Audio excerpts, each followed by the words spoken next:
పదవులు అనేది అదొక ఏమంటారు బాధ్యత, అదొక ఏమంటారు రెస్పాన్సిబిలిటీ. వాళ్ళు లీడర్లు అనే కాన్సెప్టే లేదు. ఉద్యమాలకి లీడర్లు ఉంటారు. గొర్రెలకు మందని ముందు తీసుకోవడానికి గొర్రెలకు ఒక లీడర్ కావాలి. ఓకే, అంటే టు లీడ్ ఏ మూమెంటం, ఒక ఉద్యమాన్ని ముందు తీసుకోవడానికి లీడర్లు కావాలి. ఓకే, కానీ ఒక ప్రజాస్వామ్యంలో, ప్రజాస్వామిక దేశాల్లో ప్రజలందరూ పోయి చట్టసభల్లో కూర్చోలేరు కాబట్టి ప్రజల తరఫున ప్రజాప్రతినిధులు మాత్రమే పంపిస్తాము. So he is a public representative or he is the people's representative, నా యొక్క ప్రతినిధి. ఎందుకంటే నా పని లాకుంటాయి కదా. కాబట్టి నేను పోయి ఇప్పుడు తెలంగాణలో ఉన్న 4 కోట్ల మంది పోయి అసెంబ్లీలో కూర్చోలేరు కదా. సో కాబట్టి నా తరఫున నా కష్టం చెప్పడానికి, నా తరఫున కొట్లాడడానికి ఒక ప్రతినిధిని ఎన్నుకుంటాం. వాడి కాల పరిమితి 5 ఏళ్ళు. ఈ ప్రతినిధి మంచిగా లేకపోతే ఇంకో ప్రతినిధి ఎన్నుకుంటాం. This is what democracy is all about. Any democratic country. ప్రజాస్వామ్యం అంటే ప్రజల యొక్క భాగస్వామ్యం ఉంది. ప్రజల డబ్బులు, ప్రజల సంపద ప్రజలకే చెందాలి. That is the meaning of democracy. ప్రజాస్వామ్యం అంటే ప్రజల చేత, ప్రజల కొరకు, ప్రజల కోసం ఏర్పరచుకున్న వ్యవస్థ. Simple concept. ఆడికి పోయేదాకా నువ్వే దేవుడు అంటాడు. నీకు 1000 రూపాయలు ఇస్తా, 10,000 ఇస్తా, నీ కాలు మొక్కుతా అంటాడు. ఆడికి పోయినాక నువ్వోడు జాంతానయ్య అన్నట్టు బిహేవ్ చేస్తున్నారు. కొంచెం ఆ ఇంటెన్సిటీ ఎక్కువ తక్కువ, కానీ అందరు దొంగ నా కొడుకులు అట్లా తయారైనరు. మళ్ళా కష్టాలు చూసి, వివక్ష చూసి ఏది నా యొక్క ఈ పర్టికులర్ కులమోనికి ఇది చేస్తున్నారు అన్న ఈ కులపోడు కూడా అట్లా బిహేవ్ చేస్తున్నాడు మళ్ళీ ఆడిపోగానే. అంటే ఎట్లాంటి నేచర్ ఉన్నది, ఎట్లాంటి గుణం ఉంది. ప్రతిపక్షంలో ఉంటేనేమో ఇదే. ఇప్పుడు నేను సమాజంలో ఉన్న సమస్య గురించి మాట్లాడుతున్నా. ఈ పార్టీ ఆ పార్టీ అనేది కొంచెం ఇది ఎక్కువ ఉంది, తక్కువ ఉంది. కానీ సమాజంలో ఈ మనువాదము, ఈ వివక్ష, పోనీ ఆ రెడ్డి ఆయన్నో, ఆ వెలమాయన్నో, ఆ బ్రాహ్మణ ఆయన్నో చేస్తుండ్రు అంటే వాళ్ళు ఈ బ్రాహ్మణుడు యొక్క 1000 సంవత్సరాల నుంచి పెంచి పోషించిన చెత్త ఉంది కాబట్టి వాళ్ళకి ఆ పిచ్చి ఉంది, కంట్రోల్ మన చేతులు ఉండాలి, లేకపోతే మనం చెప్పింది ఈడినాలి, ఇది ఒక చెత్త ఉంది. We understand. ఎందుకంటే మనకు తెలుసు అది ఓపెన్, వాళ్ళ సీక్రెట్ ఏం లేదు, అది ఓపెన్. ఓకే, కానీ ఈ నుంచి ఆడిపోయిన ఈ గౌడు, ఈ యొక్క మాల, లేకపోతే ఈ యొక్క ఇంకో 300 కాపు, ఈడు కూడా అట్లే ప్రవర్తించిన గానికి నువ్వు కొట్లాడే హక్కు నీకెక్కడిదిరా? అంటే ఎంత మీరు చూడండి, ఏ కులం నాయకులు అని చెప్పుకునే ప్రతి ఒక్కరు చూడండి. ఇప్పుడు ఈవెన్ మతం పేరు మీద కూడా బీజేపీ పొద్దుగాలు వేస్తే మతం చెప్తుంది. హిందువుల కోసం బీజేపీ చేసిన ఒక్క మంచి పని చెప్పండి. ఓకే, సిక్ ప్రధానిగా ఉన్నప్పుడు, ముస్లిం ప్రెసిడెంట్ గా ఉన్నప్పుడు మనం హిందువుల మోర్ రక్షణ గాని, అన్ని రకాలుగా ఆర్థికంగా గాని మంచుకున్నామా? హిందువుల కోసమే అవతరించిన అవతార పురుషుడు వచ్చినాక హిందువులు బాగున్నారా? హైదరాబాద్ అంతా డెవలప్ అవుతుంది, ఓల్డ్ సిటీ తప్ప. ముస్లింల కోసమే అవతరించినటువంటి ఎంఐఎం ఓల్డ్ సిటీలో ఎంత డెవలప్ చేయాలి? ఓల్డ్ సిటీని అన్నిటికంటే worst area in Hyderabad is old city. మరి ఒకప్పుడు old city is the icon for the world. ప్రపంచానికి ఒక సింబాలిక్. ఇప్పటికి కూడా ఆ యొక్క అన్ని ప్యాలెస్లు, ఫలక్నుమా ప్యాలెస్లు, లేకపోతే ఆ యొక్క ఏవేవైతే ఫేమస్ ఉన్నాయో హైదరాబాద్ యొక్క ఐడెంటిటీని గుర్తుపెట్టేది అని మళ్ళీ ఓల్డ్ సిటీలోనే ఉన్నాయి. కానీ ఓల్డ్ సిటీలో ఉండే ఆ గల్లీలకు మనం పోలేని పరిస్థితి. ఇక ప్రజలైతే చిన్న చిన్న పనులు చేసుకుని బతికే పరిస్థితి. అంటే ముస్లింల కోసమే అవతరించిన అవతార పురుషుడు పుట్టిన ఈ యొక్క ఎంఐఎం ఉన్న దగ్గర ముస్లింల బతుకులు ఏడున్నాయి? మళ్ళీ చిన్న చిన్న పనులు చేసుకొని బతకాల్సిందే. కానీ హిందువుల కోసం అవతారం పుట్టిన ఈ బ్రాహ్మణులు, ఆర్యబనియాలు 1000 కోట్ల అధిపతులు అవుతారు. ముస్లింల కోసం అవతరించి పుట్టినటువంటి ఆ యొక్క ఎవడు అని పేరు ఓవైసీ బ్రదర్స్ 1000 కోట్లకు అధిపతులు అవుతారు. సేమ్ థింగ్ కుల నాయకులు. ఇవాళ ఇదే యొక్క ఊరికి దూరంగా పెట్టు, మూతికి ముంత, ముడ్డికి చీపురు కట్టుమని యొక్క దళితులని ఊరికి యొక్క ఈ వర్ణ వ్యవస్థలోనే నువ్వు లేవు, ఈ కాస్ట్ సిస్టంలోనే నువ్వు లేవు అని చెప్పి ఈ సిస్టంకి దూరంగా పెట్టినటువంటి దళితులకు నాయకుడు అని చెప్పుకుంటున్న ఎంఆర్పిఎస్ యొక్క అధినేత అని చెప్పుకుంటున్నటువంటి మందకృష్ణ మాదిగ దళితుల కోసం ఏమైనా కోసుకుంటా అంటున్నాయన. ఏ పార్టీలు ఉన్నా సరే ఆ యొక్క ఆర్య బనియాకి, ఆ బ్రాహ్మణ్కి మనువాదాన్ని సృష్టించిన గాడి కొడుకే ఓటేయమని చెప్తున్నాడు. ఇక ఆర్ కృష్ణయ్య బీసీల కోసమే అవతరించిన గాడిది కొడుకు ఇలా బీజేపీకి సంకనాకుతున్నాడు. అంటే ఇక్కడ ఏమైతే ఎందుకు చేస్తున్నారు వీళ్ళంతా? కేవలం ఆర్ కృష్ణయ్య గారికి పదవి వచ్చింది, మందకృష్ణ గారికి వానికి అవార్డు వచ్చింది, వానికి ఇన్ని పైసలు వచ్చినాయి. అంటే ఈ కులం పేరు మీద మతం పేరు మీద వాళ్ళు ఎదుగుతున్నారు తప్ప మన కోసం మన హక్కుల కోసం ఎవడు కొట్లాడుతున్నాడు? అంటే నేను అనేది వాడిని నేను కాదంటలేదు, వాడు దరిద్రుడు. ఎవడైతే సోకాల్డ్ అగ్రకులం అంటారో 3% ఉన్నవానికి 10% ఎవడు అడగకున్నా కానీ ఈడబ్ల్యూఎస్ కింద తెచ్చుకున్నారో సంవత్సరానికి 12 లక్షల ఆదాయం వచ్చేవాడు, నెలకు ₹1,00,000 వచ్చేవాడు పేదవాడు అంట. ఆ పేదవాడికి 10% రిజర్వేషన్ ఉండాలంట. వాడు అబ్యూజర్, అందరికీ తెలుసు. వాడు కావాలని చేస్తున్నాడు. జనరల్ కోట 50% క్యాప్ ఎందుకు పెట్టాలనో, ఆ జనరల్ కేటగిరీ కింద ఉన్నటువంటి మొత్తం వాటా వాళ్ళే ఎందుకు తీసుకోవాలనో, ఓకే అది సరిపోదని మళ్ళా 10% ఇంకెందుకు తీసుకోవాలనో, ఇక ఇదంతా అబ్యూజే. హైకోర్టు జడ్జిలు, సుప్రీంకోర్టు జడ్జిలు, సిబిఐ డైరెక్టర్లు, ఎనీ డెసిషన్ మేకింగ్. డబ్బులు వచ్చేది కానీ కుల వృత్తులు అంటారు. ఈ కులమోడు ఇదే చేయాలంటాడు. మరి రెడ్డిోడు, కాపోడు, కమ్మోడు ఏం చేయాలి? వ్యవసాయం తప్ప ఏం చేయొద్దు. ఎక్కువ పైసలు వచ్చేటేమో అన్ని కులాల్లో చేస్తారు. ఇలా మొత్తం బీఫ్ ఎక్స్పోర్ట్ కంపెనీలన్నీ ఆర్యబన్యాలు ఉంటాయి. ఇక తక్కువ పైసలు ఉన్నాయి అన్నయ్య మాత్రం ఎవడు చేయాలి? ఆ సాకలైనా చేయాలి, ఆ మంగళైనా చేయాలి, ఆ మాదిగైనా చేయాలి.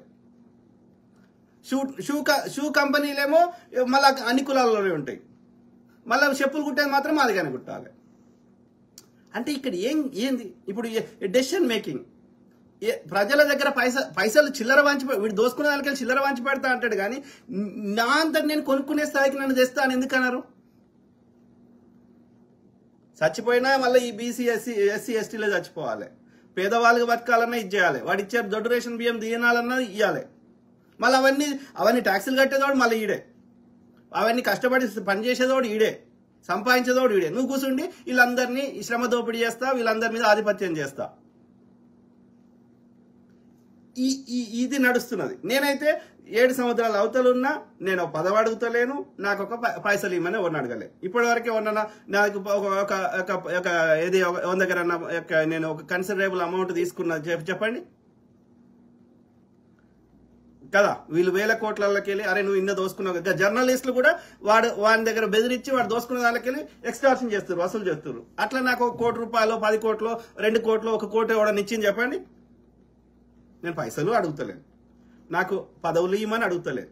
ఓకే, ప్రజలకి విషయ పరిజ్ఞానం చేస్తే, ప్రజలు తమ సమస్యల గురించి తాము కొట్లాడితే, మనం అందరం కొట్లాడితే, వాడు ఒక ₹100 తినటాడో ₹10 తక్కువ తింటాడేమో, ప్రజలకి ఏమైనా చేస్తాడేమో. నా కొడుకుని, నా బిడ్డని అమెరికాకు పంపిస్తా కాదురా, ఇంకోటి లండన్ పంపిస్తా కాదురా అయ్యా, నా దేశంని కూడా అట్లా చేసుకుందామనే ప్రయత్నం చేస్తాడేమో ఈ గాడిది కొడుకు. ఒకప్పుడు ప్రపంచంలోనే 1/3 సంపద భారతదేశంలో ఉండే, కన్ను గుట్టి వ్యాపారం చేస్తాను వచ్చి మొత్తం నాశనం చేసిపోయినరు.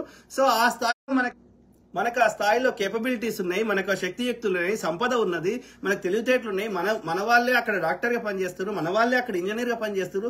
ఇంత టాలెంట్ ఉన్నప్పుడు ఈ టాలెంట్ మనకెందుకు ఉపయోగపడతలేదు అని బాధపడి మన దేశం మీద ప్రేమతోటి విషయ పరిజ్ఞానం చేస్తే, మనం అందరం కలిసి కొట్లాడితే మన దేశం కూడా ఒక ఇంటర్నేషనల్ స్టాండర్డ్ లో అన్ని విధాలా బాగు చేసుకోవడానికి అవకాశం ఉంటుందన్న ఉద్దేశంలో నేను 10 ఏళ్ల నుంచి కొట్లాడితే మీకేమంటున్నా రేవంత్ రెడ్డి అరే అవులా నా కొడక నీ ముఖ్యమంత్రి పదవి నాకు ఇమ్మని అడుగుతున్నా? ఎందుకు, దేనికి? మిమ్మల్ని ఏం అంటలేను కదా. మీరు చేసేదాన్న దోసుకుంటూ తక్కువ తినరా అంటున్నా, ఏ పార్టీ వాడైనా సరే, అంతే కదా. మీ సిద్ధాంతపరంగా కాంగ్రెస్ పార్టీకి మద్దతు ఇవ్వడానికి కారణం ఏంది? రేవంత్ రెడ్డిని చూసి కాదు. రేవంత్ రెడ్డి 3 ఏళ్ల కిందనో 5 ఏళ్ల కిందనో వచ్చినోడు. ఆ రాహుల్ గాంధీనో, ఆ ఇందిరా గాంధీనో, ఆ సోనియా గాంధీనో మాకు తెలంగాణ ఇచ్చిందన్న అభిమానమో, ఇందిరమ్మ ఇల్లు కట్టించిందనో, బ్యాంకులు జాతీయకరణం చేసిందనో, లేకపోతే ఇవాళ నా దేశంలో ఏమైనా కట్టిన ఏంటంటే ఆ తల్లి పుణ్యం వల్లనో, ఆ నెహ్రూ గారు యొక్క పంచవర్ష ప్రణాళికలు పెట్టి ఇవాళ దేశంలో ఉక్కు కర్మాగారాలైనా, ఇంకా నీటిపారుదల ప్రాజెక్టులైనా వాళ్ళ మొక్కలు చూసి, వీళ్ళ మొక్కలు చూసి కాదు కదా. ఈ గాడి కొడుకులు చూసి, ఈ గాలిటొత్తాడు వేటోళ్ళు సిద్ధాంతాలని ఈ గాడి కొడుకులను చూసి కాదు కదా. అవునా కాదా?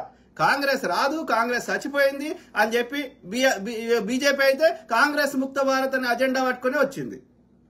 బీఆర్ఎస్ కాంగ్రెస్ తో పాటు అన్ని పార్టీల యొక్క 2014 ఎమ్మెల్యేలను తీసుకున్నది, 18లో తీసుకున్నది. 18లో తీసుకుంటే ఎవడు కొట్లాడినోడే లేడు. ఇదే ఉత్తమ్ రెడ్డి పోయిండ్రు, కేసీఆర్ గారి దగ్గర, కేటీఆర్ దగ్గర డీల్ చేసుకున్నారు, చెరొక 1000 కోట్లు తీసుకున్నారు, నోరు పోసుకున్నారు. అయినా సరే మేము వీళ్ళని ఈ ఇప్పుడు మొన్నటికి మొన్న 14 సీట్లు వస్తాయన్నాడు రేవంత్ రెడ్డి. 8 వచ్చినాయి. ఎడబెట్టుకుంటావు తలకే. నా ఎస్టిమేషన్ ఎప్పుడు తప్పు కాలేదంటాడు. అశ్విని దత్ బిడ్డతో నువ్వు రెడ్డోళ్ళ పిల్లని చేసుకుంటావు అంటాడు. అంటే ఈయన లైన్ వేసిండని అర్థం. ఆ ప్రియా దత్త అంటే ఆమెకి. అవునా కాదా? ఎవడరా వెళ్ళచాలా? వానికి కొందికి ఇచ్చినవరా టికెట్? లేకపోతే కేంద్రంలో కాంగ్రెస్ వచ్చి ఉంటే ఇలా మన బతుకులు ఇంకా మంచిగా మారకపో. ఇలా పటాన్చేరు ఇండస్ట్రియల్ ఎట్లయింది? ఆ ఇందిరామ్మ ఇవ్వటం వల్ల కాలే. ఐడిపిఎల్, బీడీపీఎల్, ఈసీఐఎల్, ఇంకోటి కేంద్ర సంస్థలని ఇలా రాకపో. ఇంకినే ప్రజాస్వామ్యం ఉండకపో. పంచవర్ష ప్రణాళికలు మళ్ళీ ఇంప్లిమెంట్ కాకపోవునా?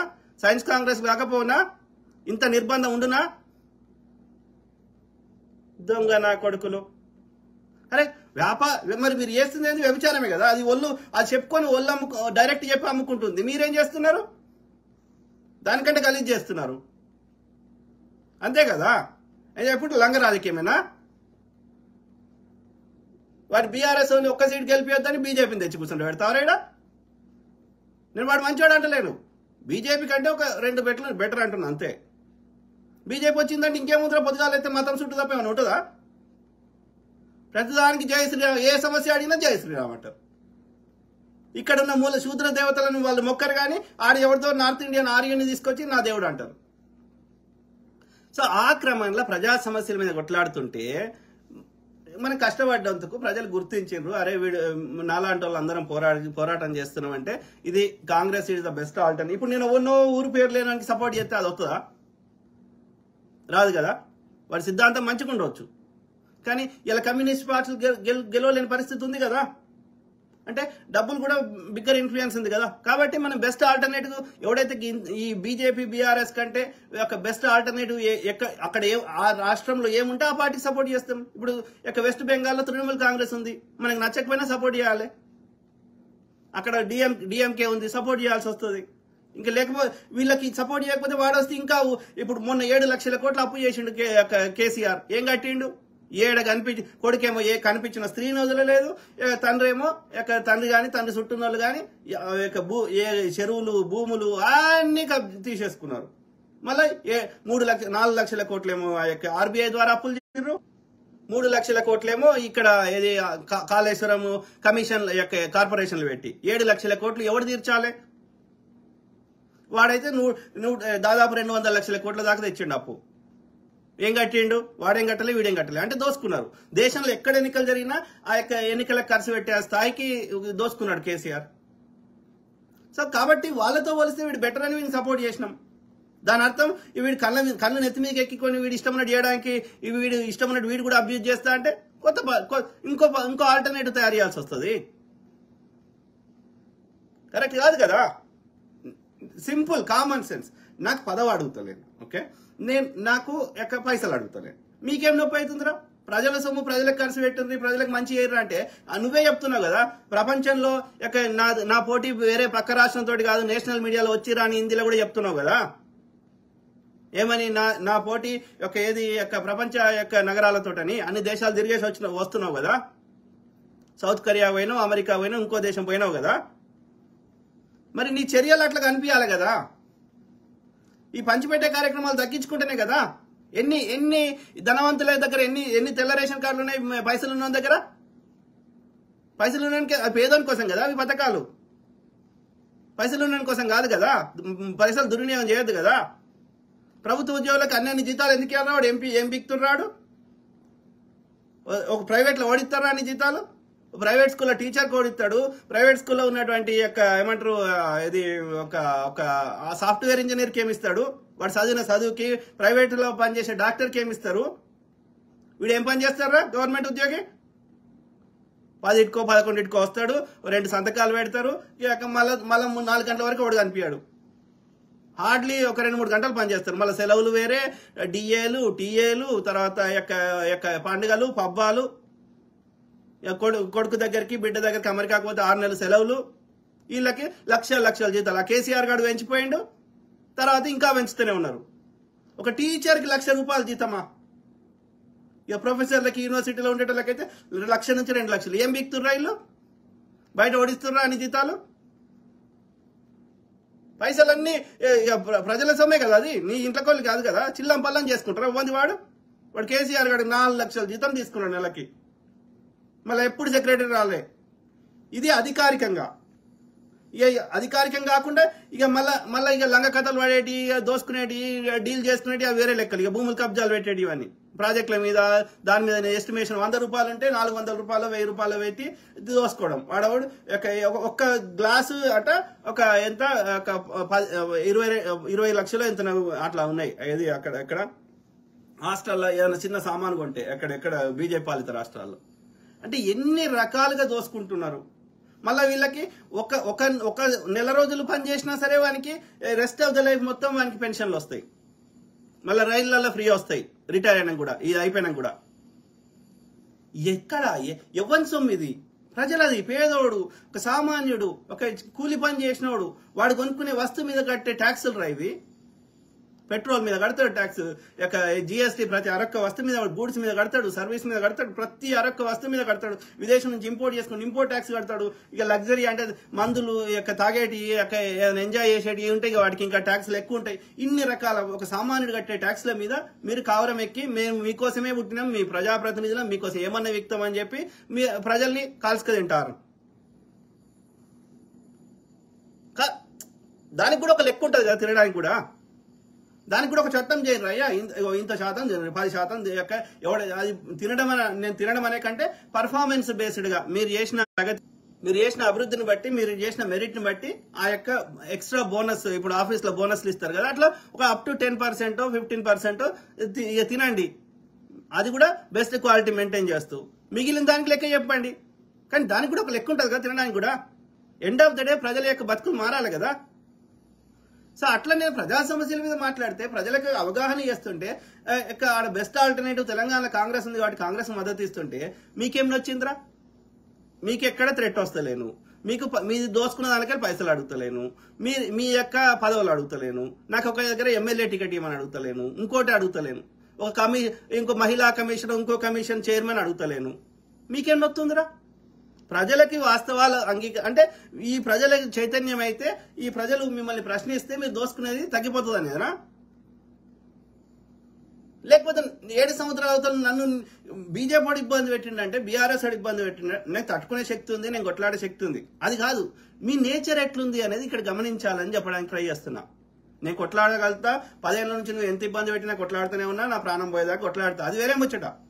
ఎందుకంటే నా ఆశయం గొప్పది, నా ఆశయానికి ప్రకృతి మాత సహకరిస్తుంది. ఎందుకంటే ప్రకృతికి నీకు కొట్లాడే శక్తి ఎవరికి లేదు. కాబట్టి ఎవడు ఎన్ని ఇబ్బందులు పెట్టినా the nature is powerful, nature will always side on the good people. నేను ప్రకృతి సిద్ధాంతంగా బతుకుతున్నా కాబట్టి ప్రకృతి నాకు రక్షణగా ఉంటది, నన్ను కాపాడుతుంది. అది వేరే ముచ్చట. మీరు ఎన్ని ఇబ్బందులను పెట్టుకోండి, నేచర్ ఈజ్ విత్ మీ. ఎందుకంటే నేను ఒక పర్టికులర్, నాకు స్వార్థం లేకుండా ఒక ప్రకృతి యొక్క ధర్మాన్ని పాటిస్తున్నా. ఈ సృష్టిలో ఉన్న అన్ని కొందరి కాదు అనేది ప్రకృతి ధర్మం. అది ప్రకృతి ధర్మాన్ని పాటించమని చెప్తున్నా. మీరు ప్రకృతి విరుద్ధంగా చేస్తే మిమ్మల్ని శిక్షిస్తుంది. అర్థమైందా? అకారణంగా గుండెపోటులు రావచ్చు, ఇంకేమన్నా కావచ్చు, ఎవరికైనా సరే. కాబట్టి ప్రకృతి నా సైడ్ ఉంది కాబట్టి మీరు ఎన్ని ఇబ్బందులు పెట్టినా ప్రకృతి will take care. I can survive, I can fight, నేను ఫైట్ చేయగలుగుతా. కానీ ఇక్కడ అది కాదు మాట్లాడుతుంది, నా వ్యక్తిగతం మాట్లాడతలే. మీ స్వభావం ఏంది అనేది ఇక్కడ గమనించాలి. మీ నేచర్ ఏంది మార్చుకోరా. ఇది ఎన్నాళ్ళు ఇట్లా ఈ మనువాదము, వాడు అగ్రకులమోడు మనువాదం ఉన్నది. ఏది? మన కులపోడే పరిపాలించాలి, మనదే రాజ్యం ఉండాలి, మనమే అన్ని కంట్రోలింగ్ పొజిషన్ ఉండాలి. మీరు చూడండి, ఏ పార్టీ అన్న తీసుకోండి, పార్టీల పదవులు చూడండి. ఇక తప్పదు కాబట్టి, కొట్లాడుతున్నాం కాబట్టి ఇక వాడికి విధి లేని పరిస్థితులలో కొన్ని ఇవ్వాల్సి వస్తుంది తప్ప, లేకపోతే అన్ని టికెట్లు కానీ పదవులు కానీ అన్ని పార్టీలలో, ఇంక్లూడింగ్ కమ్యూనిస్ట్ పార్టీలో కూడా మీరు చూడండి.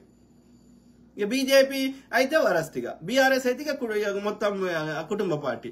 సో ఇది ఒక స్వచ్ఛందంగా ఉన్నది. ఇక గవర్నమెంట్లో అయితే కేంద్రంలో ఉన్న ఏ శాఖ అన్నా తీసుకోండి, ఫైనాన్స్ డిపార్ట్మెంట్ తీసుకోండి, ఆర్థిక శాఖ తీసుకోండి, లేకపోతే డిఫెన్స్ తీసుకోండి, ఏది తీసుకోండి, ఆర్మీలో తీసుకోండి. ఆర్మీలో డెసిషన్ మేకింగ్ ఎవరు ఉంటారు? అంతా బ్రాహ్మిన్స్ ఉంటారు. ఆ పైన వాళ్ళు ఎబో లెఫ్టినెంట్ కల్నల్ ఉంటాయి కదా పెద్ద పొజిషన్లు. సో కింద ఉన్న సిపాయిలు ఎవరు ఉంటారు? మళ్ళీ బీసీ ఎస్సీ ఎస్టీలు. ఏమనంటే బీసీ ఎస్సీ ఎస్టీలకు తెలియలేదు, మీకు 35 మార్కులే వస్తాయి, ఈ చెత్త నింపుతారు. ఎట్లా నేను చిన్నప్పటి నుంచి క్లాస్ ఫస్ట్ వచ్చిన, నేను బీసీ పద్మశాలి. ఇప్పుడు నాకే ఇట్లా ఉంటే ఇక ఎస్సీల పరిస్థితి ఏంది, ఎస్టీల పరిస్థితి ఏంది? ఆ అంబేద్కర్ గారి పుణ్యం వల్ల చట్టసభలు ఇవాళ వాళ్ళు ఉన్నారు, లేకపోతే సచిన వాళ్ళు ఉండకపోతారు. బీసీలకి సర్పంచులలో ఏదో దానికి ముస్లిం లింక్ పెట్టి వాళ్ళు వద్దంటున్నారు. ఈ పాడుకో ఈడబ్ల్యూఎస్ ఏమో ఎవడకుండా చేస్తారంట, దానికి స్థానిక సంస్థలు అంటే సర్పంచులు, ఎంపీటీసీలు, జడ్పీటీసీలు. మరి చట్టసభలు ఎప్పుడు వస్తుందిరా? ఎంపీలకి ఎమ్మెల్యేలకి ఎప్పుడు వస్తుంది? ఇవాళ తెలంగాణలో 119 సీట్లు ఉన్నాయి. 120 ఇంటూ ఒక 42% వేసినా కానీ 50 సీట్లు అవుతాయి. 50% అయితే 60 సీట్లు అవుతాయి. 60 మంది బీసీలు ఉన్నారా? 19 మంది ఉన్నారు. అది వాళ్ళ సొంత టాలెంట్ తోటి వచ్చిన వాళ్ళు. కొండా సురేఖ లేకపోతే బీర్లాయల్ అన్న అట్లాంటి వాళ్ళు. మరి 50 మంది కావాలంటే ఈ 30 మంది రెడ్డిలో ఇంకోటి వదులుకుంటారా? మళ్ళా అందరం సమానం, జనరల్ కేటగిరీ అందరు ఒకటే అని చెప్తారు. మరి ఒకటైతే 50 మంది మా జనాభా తగ్గట్టు ఉండాలి కదా, మరి జనరల్ కేటగిరీలో మాకు కూడా రావాలి కదా. ఆడేమి మార్కులు లేవు కదా, 35 మార్కులు లేవు కదా. అక్కడ పోటీయే కదా. ఖమ్మంలో ఇల్లందు నుంచి ఆయన ఎన్నెళ్ళ నుంచి గెలిచిండు గుమ్మడి నరసయ్య, మరి ఇప్పుడు గెలవలేకపోతున్నాడే అంటే ఏమర్థం? ప్రజలకి అందరికి మంచి పెట్టిన రాజులు చేస్తే ఇప్పుడు రెడ్డి అంటే ఏంది? ట్యాక్స్ కలెక్ట్ చేసేవాడు, లేకపోతే ఆర్మీని సప్లై చేసేవాడు రాజుకి యుద్ధం సమయంలో. మిగతా సమయాల్లో వ్యవసాయం చేసుకుంటారు, యుద్ధం వచ్చినప్పుడు ఆర్మీని సప్లై చేసేవాళ్ళు. అందుకని వాళ్ళకి అక్కడ ట్యాక్స్ వసూలు చేయడానికి, లేకపోతే వీళ్ళు రాజుకి సహాయం చేసినందుకు ఆ రాజు అక్కడ వచ్చే ట్యాక్స్ మీరే తీసుకోమని అన్నాడు. ఆ భూముల మీద వచ్చేది, ఆ భూముల మీద వచ్చే ట్యాక్స్ తీసుకోమంటే ఏం చేసి వీళ్ళు ఆ భూములను మొత్తం కబ్జా తీసేసుకున్నారు. రెడ్డి అయినా అదే పరిస్థితి, ఈ వెలమ అయినా అదే పరిస్థితి. దేశ్ముఖ్ అంటే అదో టైటిల్. ఓకే, అది ఒక వాడు మరాఠా సామ్రాజ్యము ఈ యొక్క హైదరాబాద్ రాజ్యం మీద దండయాత్ర చేసి వాడు గెలిచినప్పుడు వాడి ట్యాక్స్ కలెక్టర్ని ఇక్కడ పెట్టి వసూలు చేపించిందే దేశ్ముఖ్. ఆడు చౌదరి ఎవడు? ఇక్కడ మన తెలంగాణ లేడు, నార్త్ ఇండియాలో కూడా ఉన్నారు, పాకిస్తాన్లో కూడా ఉన్నారు చౌదరి. అదేంది? ఇప్పుడు ఆంధ్రాలో కమ్మ అని చౌదరి అంటారు. ఏంది? వాడు ట్యాక్స్ కలెక్ట్ చేసేటోడు. ఇక్కడ పటేల్ అంటారు. పటేల్ పట్వార్ అంటే ఏంది? భూములకు సంబంధించిన రికార్డులు మెయింటైన్ చేసేటోడు ఈ కాపోడు.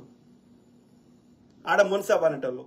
ఆ యొక్క కాపోలలో ఇక పాకనాటి ఇంకేవో ఉన్నాయి అలా. ఇది బ్రాహ్మణులలో వాడు పివి నరసింహరావు కర్ణాలు. వాడేంది? వాడికి కదే భూమి. వీళ్ళంతా భూమి రిలేటెడే. ఆ భూమి ప్రజలందరికీ మంచి పెట్టున్నారు అంటే ప్రజల్ని వెట్టి చాకరీ చేయించుకొని బీసీ ఎస్సీ ఎస్టీలు వీళ్ళందరూ దోసుకొని ఇలా మేము గొప్పలం అంటే ఎక్కడ వ్యవస్థ ఎన్నేళ్ళు కేవలం అంటే ఈ కులమే నడిపిస్తుంది ఇక్కడ. మళ్ళీ వాడు బ్రాహ్మణుడు, అన్నిటికంటే ఫైనల్ కంట్రోల్ బ్రాహ్మణుడు. ఈ బ్రాహ్మణుడి కాళ్ళు ఈ రెడ్డి అని కాళ్ళు బ్రాహ్మణుడు మొక్కడు, వైశ్యుని కాళ్ళు బ్రాహ్మణుడు మొక్కడు.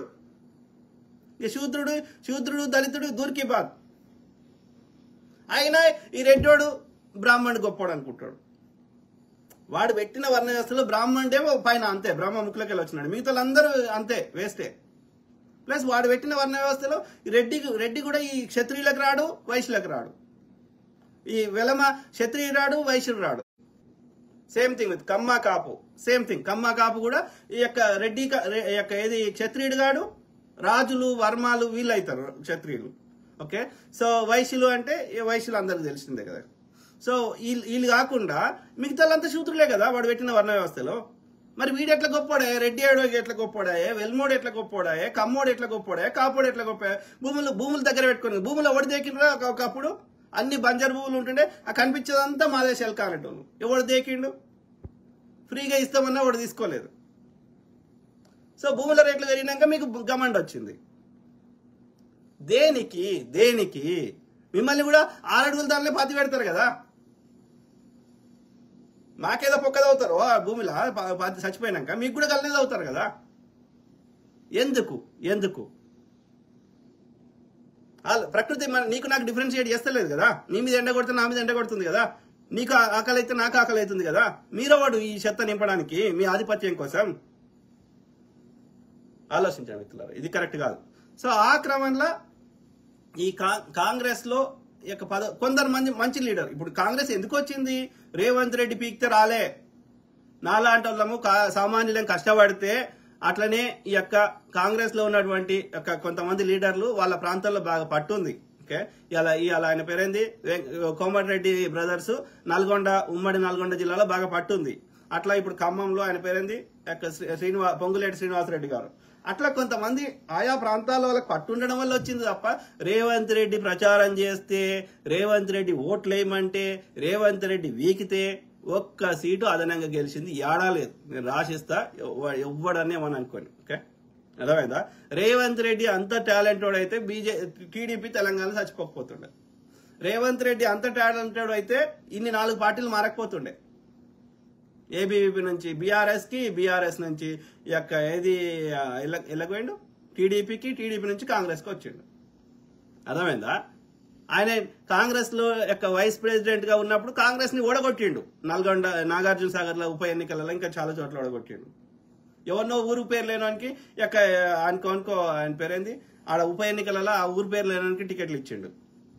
మొన్న ఎంపీ ఎన్నికలు ఇచ్చిండు. అంతకుముందు ఆయన పేరు ఏదో ఉండే కదా, బచ్చగాని పేరు ఎన్ఎస్సీఐ అని పేరు ఏదో ఉండే, పోరగాని పేరు. సో వెల్మాయన. సో అట్లా ఎవరికో ఊరు పేరు లేనానికి ఇచ్చిండు. ఎందుకని ఓడగొట్టాలి? కాంగ్రెస్ ఓడగొడితేనే ఆ ఉత్తమ్ రెడ్డిని దింపేసి నీకు పీసీసీ ఎత్తారు. అంటే నీవు ఒక అజెండా తోటి వచ్చినావు తప్ప ఏది ఒక శివలింగం మీద వచ్చి కూర్చున్నది అంటారు కదా దాన్ని. ఇప్పుడు దీన్ని కొడితే శివుని కొట్టినట్టే అయిపోయాయి, తప్పైపోయాయి. అర్థమైందా? సో అట్లా ఉన్నది. ఈయన టాలెంట్ తోటి, ఈయన కష్టపడి ఆయన ప్రాతినిధ్యం వహించిన మల్కాజిగిరిలో కూడా కాంగ్రెస్ గెలిపించలేకపోయింది కదా రేవంత్ రెడ్డి. సో నేనేమంటున్నా, రేవంత్ రెడ్డి చెప్తే ఓట్లు పడలేదు. కాంగ్రెస్ గెలవడానికి కారణము బీఆర్ఎస్ చేసిన దారుణమైన నియంతృత్వము, దోపిడీ. దాంతోపాటు నాలాంటి ఒక సామాన్యులము ద బెస్ట్ ఆల్టర్నేటివ్ కాంగ్రెస్ కాబట్టి, కాంగ్రెస్ చేసిన మంచి పనులు ఇందిరమ్మ నుంచి మొదలు పెడితే చాలా ఉన్నాయి కాబట్టి, కాంగ్రెస్ వస్తే వీళ్ళకంటే బెటర్ ఉంటుంది కాబట్టి, ప్రజాస్వామ్యము, సంక్షేమము, అభివృద్ధి, సమపాలనలు చేసింది గతంలో కాబట్టి, చేస్తుంది కాబట్టి, ఆ రాహుల్ గాంధీ ముఖము మాకు తెలంగాణ ఇచ్చింది కాబట్టి, ఆ సోనియమ్మ ముఖం చూసి అట్లనే ఆయా ప్రాంతాల్లో ఉన్నటువంటి పట్టున్న నాయకులు వాళ్ళకున్న పట్టు ద్వారా ఆ ప్రాంతంలో గెలిపించారు. నల్గొండ మొత్తం కాంగ్రెస్ గెలవడానికి కారణం ఎవరు? మహబూబ్నగర్ దక్షిణ తెలంగాణ మొత్తం కాంగ్రెస్ గెలవడానికి కారణం ఎవరు? రేవంత్ రెడ్డి అయితే కాదు. ఆయన సొంత నియోజకవర్గం కొడంగల్నే ఆయన ఆయన గెలవలేకపోయాడు. ఈయన చెప్తే ఎవడోటేసిండు, అప్పుడు ఎవడోటేసిండు, ఇప్పుడు ఎవడోటేసిండు. పనికిరాదు అట్లా. ఆ చంద్రబాబు నాయుడు చేసిన బాబు చేసే కుట్రలు అది ఎల్లకాలం పనిచేయట్లా. చంద్రబాబు నాయుడు ఎవడెన్నుకున్నాడు రా అయ్యా? ఎవడెన్నుకున్నాడు? ఫస్ట్ టైం ఎన్టీఆర్ ముఖం చూసి గెలిచి ఓట్లు వేసారు. ఈయన ముఖం చూసి వీడు గెలవడం తెలిసి అడ్డదారులు వచ్చిండు. తర్వాత మొన్న సపరేట్ అయినాక ఆ యొక్క ప్రత్యేక పరిస్థితులలో వాడిని ఓటేసిర్రు. మొన్న కుట్ర చేసిండు, మోసం చేసిండు. చంద్రబాబు నాయుడికి ప్రజలు ఎన్నడూ ఓటేసిర్రు. వానికి ఏం మాట్లాడొస్తుంది? హైదరాబాద్ అంట కట్టిండంట, మరి ఆంధ్రప్రదేశ్లో కూడా మేము ఆపుతున్నాం రా. పోలవరం కంప్లీట్ చేయంగా మేము ఆపుతలేము. సైబరాబాద్ లాంటిది ఆంధ్రప్రదేశ్లో కట్టంగా మేము ఆపుతలేము అంటే ఏమంటాడు? ఇక్కడ ఏదో అంటాడు వాడు, స్పెసిఫిక్ వాడు. ఇక్కడ ఈ అంబియన్స్ లేదంట, ఏమో అంటాడు వాడు. కరెక్ట్ వాడు వస్తలేదు. సో అంటే అర్థమైంది, అంబియన్స్ నీవు క్రియేట్ చేయాలి కదా హైదరాబాద్ లో. ఈ చంద్రబాబు నాయుడు వచ్చినాక ఆంధ్రాలో ఉన్నటువంటి ఆంధ్రాలో వ్యాపారం చేసుకుంటే వాళ్ళందరూ మళ్ళీ హైదరాబాద్ లో వ్యాపారం చేసుకుంటాడు, వ్యాపారాలు బంద్ చేసి. ఎందుకంటే ఆడ భద్రత లేదు. ఈ చంద్రబాబు నాయుడు అంటే వాడు వీక్తుండంట లంగా. మీరు చూడండి, ఈ టర్మ్ కూడా వాడు అయిపోయే లోపల వాడు పోలవరం కంప్లీట్ చేయడు. మీరు చూడండి, లంగా. నేను జగన్ మంచోడు అంటలేను, కానీ జగన్ అట్లీస్ట్ బీసీ ఎస్సీ ఎస్టీల కోసం ఆ షిల్లర్నో గోల్లర్నో ఏదో కొంచెమన్నా చేయాలనుకున్నాడు. ఆయన గట్టినే ప్రచారం చేసుకోలే అభివృద్ధి గురించి. కానీ నేను జగన్ మంచోడని మొచ్చుకోవట్లేను. కానీ ఇద్దరిని కంపేర్ చేస్తే Jagan little better than this దరిద్రుడు. ఇక పొద్దుగాలైతే మతం చూసి ఓట్లు ఎత్తుర్రా ఎవడన్నా? ఎయ్యర్రా అయ్యా, అట్లా ఏనేయరు. ఆ నార్త్ ఇండియాలో వాడు మోసం చేసి వస్తున్నాడు తప్ప మతం చూసి ఓట్లు వేసేది ఉంటే బీజేపీ 70 ఏళ్ల కిందనే వచ్చేది. ఒక రైతు ఎందుకు వేస్తాడు? పిచ్చి చంద్రబాబు నాయుడు. ఒక రైతు తనకి యూరియా ఇస్తే, తన యొక్క రుణాలు మాఫీ చేస్తే, తన యొక్క సబ్సిడీలు ఇస్తే, తన పండించిన పంటకి గిట్టుబాటు ధర ఇస్తే ఓట్లు వేస్తాడేమో గానీ ఈ అమ్మ జై శ్రీరామ్ అంటే ఓట్లు ఎత్తారా? నాకు కడుపు ఎండబెట్టి జై శ్రీరామ్ అంటే ఒకటెత్తాడా? మతం అనేది వాళ్ళు ఇష్టం రా అయ్యా, ఎవరికి నచ్చిన దేవుని వాళ్ళు మొక్కుంటారు. వాడు మొక్కుంటే వాడు అల్లాను మొక్కున్నా, వాడు జీసస్ని మొక్కున్నా, వాడు రాముని మొక్కున్నా, ఎల్లమ్మని మొక్కినా, పోషమ్మని మొక్కినా, పోలేరమ్మని మొక్కినా నీకు వచ్చే నష్టమేంది కదా? అన్ని కులాల మతాల వారికి ముఖ్యమంత్రి కదా మిస్టర్ చంద్రబాబు నాయుడు. అన్ని కులాల మతాల అందరు భారతీయులకు కదా వాడు ప్రధాని. వాళ్ళ యోగక్షేమాలు చూడాల్సింది కూడా నువ్వే కదా. వాళ్ళు కూడా ఆయా రాష్ట్రాల యొక్క చట్టాలు కానీ దేశం చట్టాలు పాటిస్తారు కదా, వాళ్ళు కూడా ట్యాక్సులు కడతారు కదా, వాళ్ళు కూడా భారతీయులే కదా, రాజ్యాంగంగా ప్రమాణం చేసినావు కదా. మతం ఎందుకు నీకు? మతం కావాలంటే గుళ్ళె పూజారిగా, లేకపోతే పాస్టర్గా, చర్చిల పాస్టర్గా, లేకపోతే ఆడ ఇమాంగా. రాజకీయాలు ఎందుకు? బాబాసాహెబ్ అంబేద్కర్ గారు రచించిన రాజ్యాంగ మీద ప్రమాణాలు ఎందుకు? తోలు తీస్తాం బిడ్డ. మీరు లీడర్లు కాదు, మీకు ఒక సిద్ధాంతం లేదు, మీకు ఒక ఇండివిజువాలిటీ లేదు. ఏది ఎన్నికల ముందు కల్లిబల్లి కబుర్లు చెప్పాలి, చిల్లర వంచాలి, వాడికి పోయినాక దోసుకోవాలి. గింతే చేస్తున్నారు, వ్యాపారం దందా చేస్తున్నారు మీరు. లంగబాడుకోవాలి కలవదు అట్లా, అందరిని అంతం. అర్థమైందా? సో కాబట్టి ఆ క్రమంలో ఏది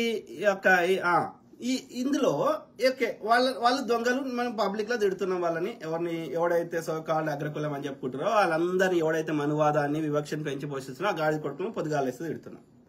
కానీ ఇప్పుడు బీసీ ఎస్సీ ఎస్టీలకు మేమే ప్రతినిధులము, మీకోసమే మేము పుట్టినాము అని చెప్పుకొని, లేకపోతే ఈ యొక్క సమన్యాయం పేరు మీద ఎంతో కొంత వాడిని నచ్చకపోయినా ఆ పదవులు ఇచ్చినవాడు వీడెందుకు చేస్తున్నాడు? అద్దంకి దగ్గరికి ఏం పని? శారదా నేరళ్ళకి ఏం పని? ఇంకోరికి ఏం పని? వీళ్ళకెందుకు సర్కార్ మహిళా కమిషన్ అంటే అది ఏందది? అది ఒక పెద్ద ఇదా? మహిళల యొక్క హక్కులను కానీ బాధ్యతలను కానీ వాళ్ళు నిర్వర్తించేలా చూడడానికి ఏర్పరిచిన వ్యవస్థ. అది కూడా నువ్వు ఈ యొక్క కమిషన్లను చైర్మన్లని ప్రజలు ఎన్నుకోలేదు. వాడెవడో నువ్వు వానికి ఏమంటారు, వాడిని ఇన్ఫ్లుయెన్స్ చేస్తే ఆ యొక్క పదవులు ఇచ్చేటోని ఆ రేవంత్ రెడ్డినో, ఆ ఉత్తమ్ రెడ్డినో, ఇంకోనో లేకపోతే ఆడ రాహుల్ గాంధీనో ఇన్ఫ్లుయెన్స్ చేస్తేనో, వాడిని బతిలాడుకుంటేనో, వాని కాళ్ళు మొక్తేనో, వానికి ఇంకేమన్నా ఫేవర్స్ చేస్తేనో వాడిని ఆడ కూర్చుండే పెట్టిండు. అదే 5 ఏళ్ల కోసం. అది కూడా ప్రజలు ఎన్నుకోలే నేను. మరి ఎందుకు అంత తల బిరుసు? అవసరం లేదు కదా. అది మొగళ్ళని వ్యతిరేకించడానికి పెట్టిన సంస్థ కాదు కదా. ఆలోచించడం. సో వీళ్ళకి ఎట్లయిపోయిందంటే చెప్తున్నారు కదా, ఇప్పుడు నేను స్వయంగా కొంతమందితో అనుభవించిన, నేను కాకుండా నాకే ఈ పరిస్థితి ఉంటే ఇక సామాన్యుల పరిస్థితి ఏంది, కార్యకర్తల పరిస్థితి ఏంది? గతంలో ఒక బ్రదర్ చెప్తున్నాడు, ఎవరు అన్నా, నేను కాల్వ సుజాత అక్కనే వచ్చి మాకు ఇంటర్వ్యూలు ఇచ్చేది అన్న. ఓకే, సో మా ఆఫీస్కి వచ్చేది, నేను పోయేటోని కలిసేటోని రెగ్యులర్గా. ఇప్పుడు కలుసుడు కాదు, కనీసం ఫోన్లో కూడా మనకి రెస్పాన్స్ ఇయ్యని పరిస్థితి వచ్చిందన్న. కాల్వ సుజాత గారు కావచ్చు, లేకపోతే ఆయన పేరేంది, ఆయన యొక్క ఎస్టీలకి ఆయన పేరేంది, ఏదో నాయకున్నాడు కదా, ఆయన పేరు మర్చిపోతే, మహబూబాబాద్ ఆయన పేరు. సో అట్లనే ఈయన పేరు అద్దంకి దయాకర్. వీళ్ళు మంచిగా భుజాల మీద చేయలేసుకొని తిరిగినటువంటి వాళ్ళని కూడా కన్సిడర్ వాళ్ళ ఫోన్లకు కూడా నువ్వు రెస్పాన్స్ ఇవ్వకపోతే ఇక సామాన్యుల ప్రజల పరిస్థితి ఏందయ్యా? శారదా నేరళ్ళ గారు మీకు ఎందుకు తల ఎక్కింది? ఏమనంటే బిజీ ఉన్నావు. ఎవరికి బిజీ? నువ్వు ప్రజల్ని కలవకపోతే నువ్వేం బిజీరా? ఎవరి కోసం రా బిజీ?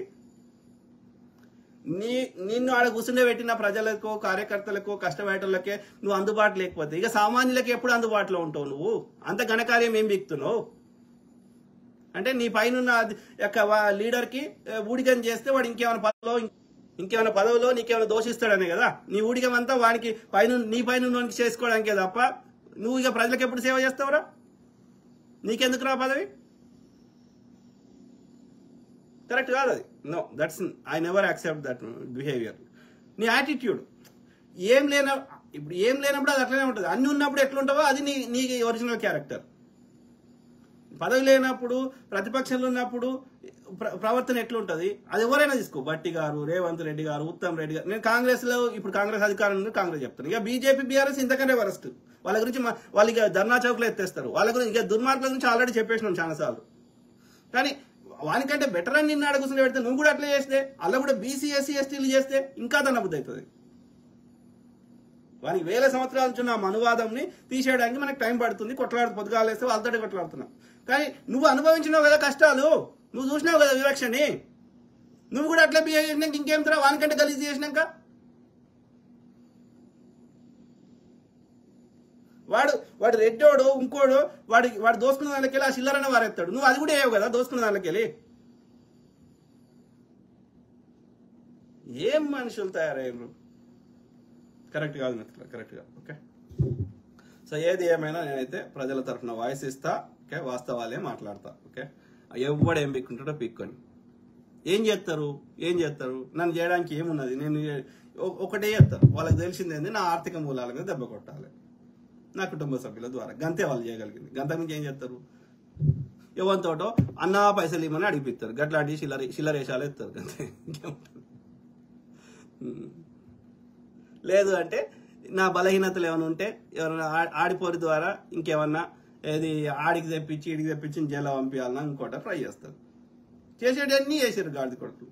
నా క్లాస్మేట్ని ఆమె ఫ్రెండ్లీగా కలుద్దామన్న ఉద్దేశంలో పోతే కావాలని ఆమెను ఇన్ఫ్లుయెన్స్ చేసి కేసు పెట్టిస్తారు, జైలుకు పంపించే ప్రయత్నం చేస్తారు. అలా ఓన్లీ బీజేపీ బీఆర్ఎస్ లేదు, కాంగ్రెస్ కూడా. అంటే ఎంత నీచం రా మీరు బతుకులు.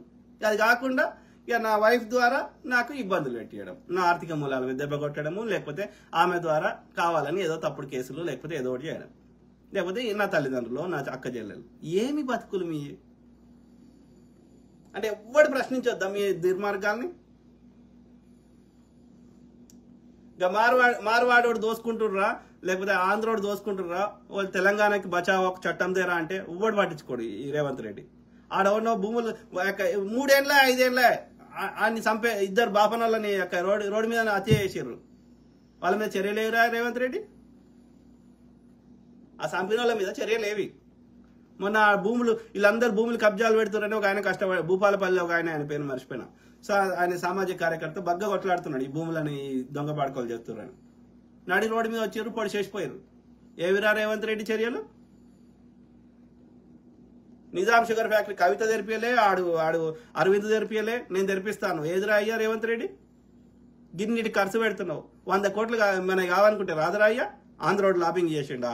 వాడు ఆంధ్ర షుగర్స్ కి నడవది, నిజాం షుగర్ తెలిస్తే అని వాడు బంద్ చేయించిండు. వాళ్ళ అమ్మడి కొడుకు వాడు చంద్రబాబు నాయుడు గారు తెలంగాణలో అన్ని బంద్ చేయించాడు. వాడుకో ప్రాగా టూల్స్ అన్ని వీటి రాగానే అన్ని తీసేపించిండు తెలంగాణలో అన్ని.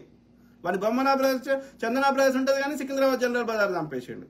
ఇట్లా నిజాం గారు పెట్టిన అన్ని చంపేపించిండు బాడుకో చంద్రబాబు నాయుడు గారు. అర్థమైందా? సో ఇప్పుడు ఆ బాడుకోకి ఊడిగం చేస్తున్నావా? నిజాం షుగర్ ఫ్యాక్టరీ తెరిపిస్తాను, ఎందుకు తెరిపిస్తలేవు? వీడు తెరిపిస్తే ఆడు ఆంధ్ర షుగర్స్ వానికి వచ్చేది పీక్తాయని కదా. చీర్తాం బిడ్డ రేవంత్ రెడ్డి, తెరిపి నిజాం షుగర్స్. ఆలోచించగలుగుతున్నారా? అట్లా కలవదు లంగ కథలు వాడుతా అంటే కలవదు. వానికంటే వీడు బెటర్ అని సపోర్ట్ చేస్తున్నాం. ఓకే, కానీ దట్ డస్ నాట్ మీన్ వీడు కూడా అట్లనే చేస్తా అంటే వీడిని కూడా తోలు తీసాడు. ఓకే, నరేష్ యాదవ్ కలవదు బ్రదర్. అట్లా బీసీ ఎస్సీ ఎస్టీలు అయ్యుండి ఇట్లా అయితే ఇంకా కోపం వస్తుంది. ఎవరు నరసింహస్వామి చిదురాల సూపర్ మెసేజ్ అన్న. Thank you to all my brothers sisters friends everyone. Okay, అందుకే నేను ఏ పార్టీకి అండగా కప్పుకున్నాం అనుకో, వాడు పార్టీలకు వెళ్ళి తీసేస్తా, నీకు క్రమశిక్షణ చర్యలు, ఈ తలకాయ నొప్పి ఉంటుంది. మనకి ఆశనే లేనప్పుడు, పదవుల మీద దేని మీద లేనప్పుడు ఎందుకు తలకాయ నొప్పి? Simple. MD Sahal keep going అన్న. Thank you. రాజా దాసరి జై భీమ్రావ్. ఎందుకు అట్లా ఆయన అంబేద్కర్ గారు కదా, ఆయన పదవులు ఇట్లా వారేసిండు. ఎందుకు చేసిండు? ఆయనకు స్వార్థం లేదు. అర్థమైందా? కరుణ్ చెంగల అన్న, కాంగ్రెస్ గెలవాలి అన్న. అదే బ్రదర్, కాంగ్రెస్ గెలవాలనే నెత్తినోరు కొట్టుకుంటే కాంగ్రెస్ ఉన్న దొంగలు ఓకే బీజేపీ తోటి కుమ్మక్కై వీడి చిల్లర కోసం కాంగ్రెస్ లో ఇంటి దొంగల్ని ఈశ్వరుడు అని వాటలేడు అంటారు కదా, ఇంటి దొంగలు ఖరాబ్ చేస్తున్నారు కాంగ్రెస్ ని. చంద్రబాబు నాయుడు కావాలని రేవంత్ రెడ్డిని తెచ్చి అడుగుతుండే పెట్టాడు. ఎందుకంటే ఇక్కడ కాంగ్రెస్ వచ్చింది అనుకో, ఒరిజినల్ కాంగ్రెస్, ఇక ఏమైతుంది, ఈడ ఆంధ్రోలు కబ్జా పెట్టిన భూములు గీములు చెరువులు కుంటలు అన్నీ ఉన్నాయి ఈడ ఆస్తులు, ఆంధ్రోల ఆస్తులు అని. ఏడ కఠిన చర్యలు తీసుకుంటారేమో, వీళ్ళకి లక్షల కోట్లు ఏడ బొక్కలు పడతాయో అని చెప్పి ఈయన తెచ్చి కూర్చుంటే పెట్టిండు చంద్రబాబు నాయుడు లంగాడు. ఆ యొక్క శరద్ పవార్ ని అప్పుడు ఉండే కదా, వాళ్ళది ఏదో ఉండే కదా, యూపీఎనో ఎన్డీఏనో ఏదో సంథింగ్ ఏదో, ఆ శరద్ పవార్ తోటి దోస్తుండి శరద్ పవార్ బిడ్డతోటి ఈ రేవంత్ రెడ్డి గారికి ఈ పీసీసీ ఇప్పించి అందుకు కథలు పడ్డాడు. చంద్రబాబు నాయుడు లంగా అని తెలిసింది కుట్రలే, ప్రజలకు మంచి ఇవ్వాలి ఏముండదు. Correct brother. కరుణ్ చెంగల, రాహుల్ గాంధీ మంచి వ్యక్తి, అందుకనే నాకు గాంధీ కుటుంబం మంచిది, ప్రజలకు ఇవ్వాలి, దేశంలో ఏమైనా కట్టిందంటే కాంగ్రెసే కట్టింది కాబట్టి వాళ్ళ ఐడియాలజీ కరెక్ట్ ఉంది.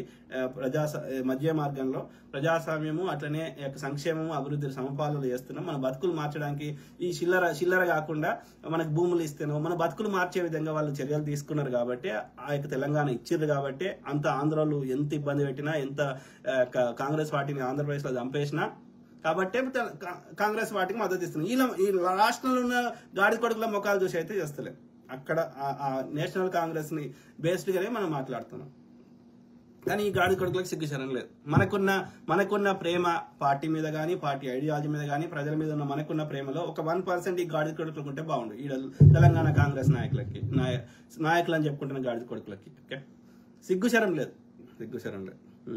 కరణ్ వీళ్ళకి నేను గులాంగిరి, మనం ఎందుకు గులాంగిరి చేస్తాం ఈ గాడి కొడుకులకి? అమ్ముడు అయిన గాడి కొడుకులకి 10 ఏళ్ళు కాంగ్రెస్ అధికారం రాకున్నా మాకేం పట్టింపు లేనట్టుగా ఉన్న గాడి కొడుకులు, ప్రతిపక్షం నుండి చిల్లర తీసుకున్న వాళ్ళు ఇప్పుడు దోసుకుంటున్న వాళ్ళు, ఈ గాడి కొడుకులను చూసి మనం ఎందుకు మద్దతు ఇస్తున్నాం? నేషనల్ కాంగ్రెస్ చూసి మద్దతు ఇస్తున్నాం. ఎందుకంటే ఆ బీజేపీ బీఆర్ఎస్ ఇంతకంటే వరస్ట్ అవుతుంది కాబట్టి వాళ్ళకంటే వీడు బెటర్ కాబట్టి మద్దతు ఇస్తున్నాం. సింపుల్. కరుణ్ చెంగల, రేవంత్ నాయక్, అదే బ్రదర్ రేవంత్ రెడ్డి అనేట ఆయన దందా చేస్తాడు. హీ నోస్ ఓన్లీ దందా, he makes a deal. Same thing Chandrababu Naidu. That's not the way how it works. You fight for ideology. సిద్ధాంతం కోసం పోరాటం ఉండాలి, ఒక ఐడియాలజీ ఉండాలి. గాలెట్ వస్తే అటు పోతా, ఎవడు ఎక్కువ పైసలు ఇస్తే ఆ దగ్గర వండుకుంటా, అదేమో ఒళ్ళమ్ముకునే వ్యభిచారం చేస్తుంది. నువ్వు రాజకీయ వ్యభిచారం చేస్తున్నావు. నీకో సిద్ధాంతం లేదు, మను లేదు, మశానం లేదు. That is not acceptable. That is not. ప్రభుత్వం అంటే వ్యాపారం కాదు. అది ప్రజలందరి యోగక్షేమాలు చూడడానికి పేద మధ్యతరగతి వాళ్ళని కూడా అసలు పేదవారు లేకుండా చేయడం, బేసిక్ ఇన్ఫ్రాస్ట్రక్చర్ బిల్డ్ చేయడము, ఒక అభివృద్ధి చెందిన దేశం లాగా దాంతో పాటు ప్రజాస్వామ్యము అన్ని రకాలుగా ఒక ప్రజలు సుఖ సంతోషాలతోటి అన్ని సామాజిక వర్గాలు బతకడానికి ఒక ఏర్పరచుకున్న వ్యవస్థ. అది వ్యాపారం కాదు. ప్రభుత్వం అంటే ప్రజలందరి ట్యాక్స్ డబ్బులు సద్వినియోగం చేయడానికి ఏర్పరచుకున్న వ్యవస్థ. అర్థమైందా? Common sense. అందుకే ప్రజల మీద ప్రేమ ఉన్నోడే పాలిటిక్స్ రావాలి, ప్రజల మీద ప్రేమ ఉన్నోడే పరిపాలకుడు కావాలి. దందా కాదు, అది దందా కాదు, వ్యాపారం కాదు. వ్యాపారం కావాలంటే బయట చేసుకోపో కదా. ఇప్పుడు టాటా వాడు లేకపోతే అమెజాన్ వాడు మైక్రోసాఫ్ట్ వాడు దందాలు చేసుకుంటారు కదా. సంపాదించుకో, కార్లలో తిరుగు, ఏమన్నా చేసుకో. ప్రభుత్వం అంటే సేవ చేయడానికి. ప్రజలందరూ వాళ్ళు పరిపాలించుకోలేరు కాబట్టి వాళ్ళ పనులలో వాళ్ళు బిజీ ఉంటారు కాబట్టి వాళ్ళందరి సంపదని నీ చేతిలో పెట్టి వాళ్ళ యోగక్షేమాలు చూస్తావు, వాళ్ళకి రక్షణ కల్పిస్తావు, అభివృద్ధి చేస్తావు. వాళ్ళందరి కోసం సేవ చేయడానికి ఏర్పరచుకున్న వ్యవస్థ తప్ప అది దంద చేసేది కాదు, అది వ్యాపారం కాదు. అది వాళ్ళ సమస్యలకి శాశ్వత పరిష్కారం ఎట్లా కనిపెట్టవచ్చు అని వాళ్ళ యొక్క రిసోర్సెస్ ని సద్వినియోగం చేసి వాళ్ళ యోగక్షేమాల కోసం ఏర్పరచుకున్న వ్యవస్థనే ప్రభుత్వం. ఇట్స్ నాట్ ఫర్ దందా, ఇట్స్ నాట్ ఫర్ ఎక్స్టార్షన్. ఎన్నికల ముందు ఇదే చెప్పాలి. మరి మేము దోసుకుంటాము, భూములు కబ్జా పెడతాము అని చెప్పాలి. అప్పుడు ఓట్లు వేస్తారేమో చూడాలి. ఆలోచించండి. కరుణ్ చెంగల, రేవంత్ చంద్రబాబు బీజేపీ ఆర్ఎస్ఎస్ ఒకటే అన్న. అట్లనే అనిపిస్తుంది బ్రదర్. రేవంత్ రెడ్డి ఇది కొన్ని విషయాల్లో మనం ఎంత పోరాటం చేసినా ఆయన చర్యలు, కాంగ్రెస్ కి ఒక ఐడియాలజీ ఉంది, రాహుల్ గాంధీ ఉన్నాడు, ఆయనతో ఉన్న పదవి పోతుంది అని చెప్పి కాంగ్రెస్ పార్టీ చెప్పినాయి, కొన్ని పాటిస్తుండేమో కానీ బట్ ఆయన థాట్ ప్రాసెస్ ఐడియాలజీ ఎక్కడెక్కడ కీ కరెక్ట్ సమయంలో బొక్క పెడుతున్నాడు. బెస్ట్ ఎగ్జాంపుల్ మన పార్లమెంట్ ఎన్నికలు.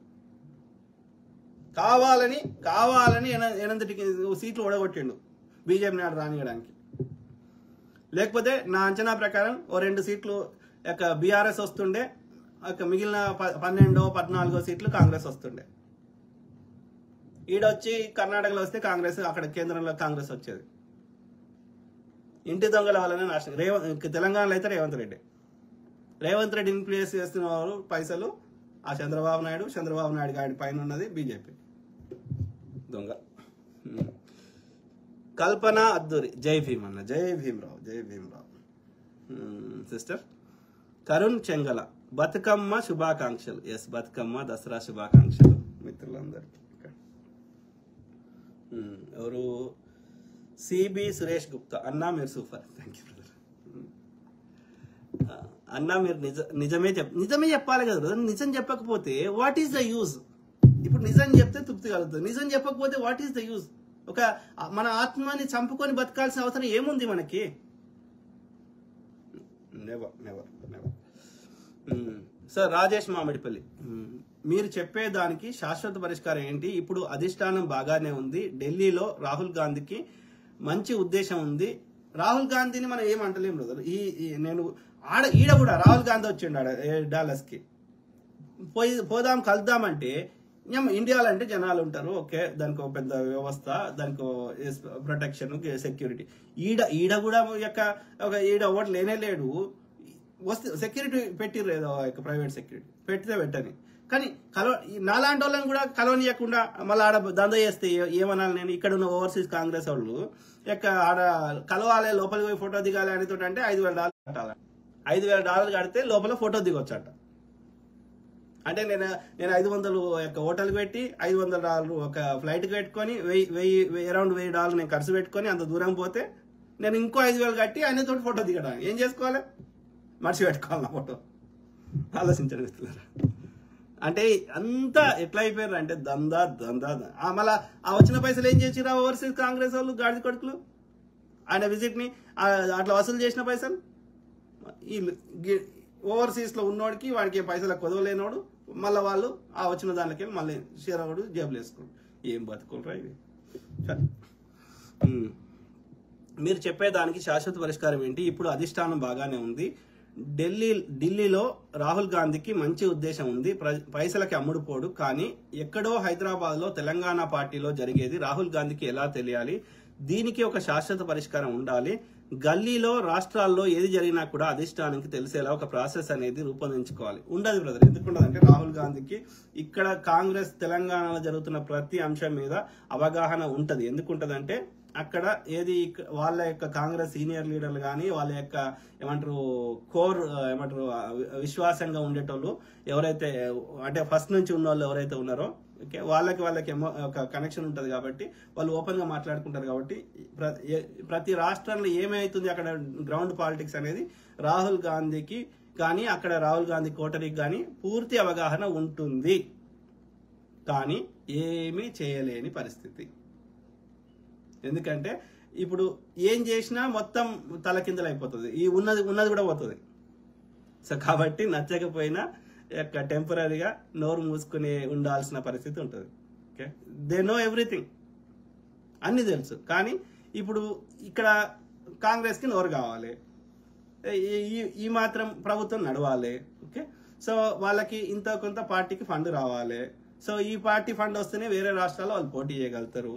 సో ఇవన్నీ కాంప్లికేషన్స్ ఉన్నాయి కాబట్టి ఉన్నదాన్ని ఎందుకు కూడా కొట్టుకోవాలి? బండి నడుస్తుంది నడవని అన్నట్టు ఉంటారు.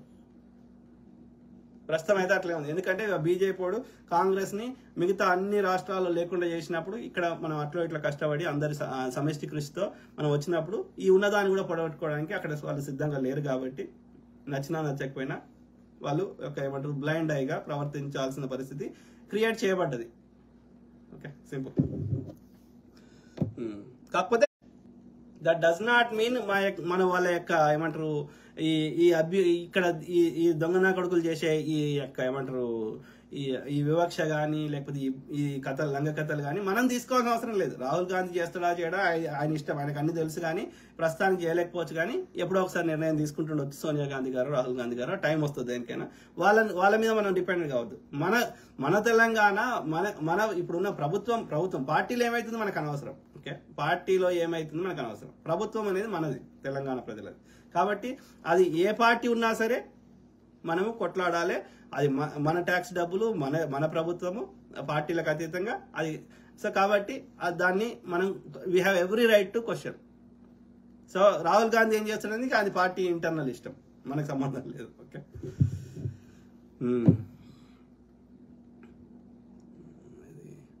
కరుణ్ చెంగల, తెలంగాణలో బీజేపీకి స్కోప్ ఉంటుందా? ఎట్లుంటది బ్రదర్? తెలంగాణలో రెండే ప్రధాన, ఎన్నో పార్టీలు ఉన్నా కానీ వాళ్ళ ఓటు శాతం 5% కంటే అంతకంటే తక్కువ ఓటు శాతం ఉన్న పార్టీల గురించి మనం మాట్లాడకూడదు. ఎందుకంటే అది లేనట్టు లెక్క. ఓకే, సో మూడు కాదు, రెండే ప్రధాన పార్టీలు తెలంగాణ. ఒకటేమో బీజేపీ కాంగ్రెస్, ఇంకోటి బీఆర్ఎస్. బీజేపీ నెత్తి నోరు కొట్టుకొని శతవిధాల ప్రయత్నం చేస్తుంది ఇక్కడ రావాలని. The only option for BJP is BRS ని పొత్తు పెట్టుకోవడము లేకపోతే విలీనం చేసుకోవడం. చేసుకుంటే వ్యతిరేక కాంగ్రెస్ కు ఒక 40% ఓట్లు పడితే మిగిలిన 60% ఓట్లు ఇక అది చీలిపోకుండా ఇప్పుడు ఆంధ్రప్రదేశ్ లో ఒక కూటమి ఏర్పరిచి ఒక వ్యవస్థ లెక్క అట్లా ఏమైనా చేస్తే చెప్పలేం. కానీ అదర్వైజ్ ఇప్పుడున్న పరిస్థితి బీజేపీకి సొంతంగా అయితే తెలంగాణలో నా అంచనా ప్రకారం ఇది ఒక 5% ఓట్లు కూడా లేవు.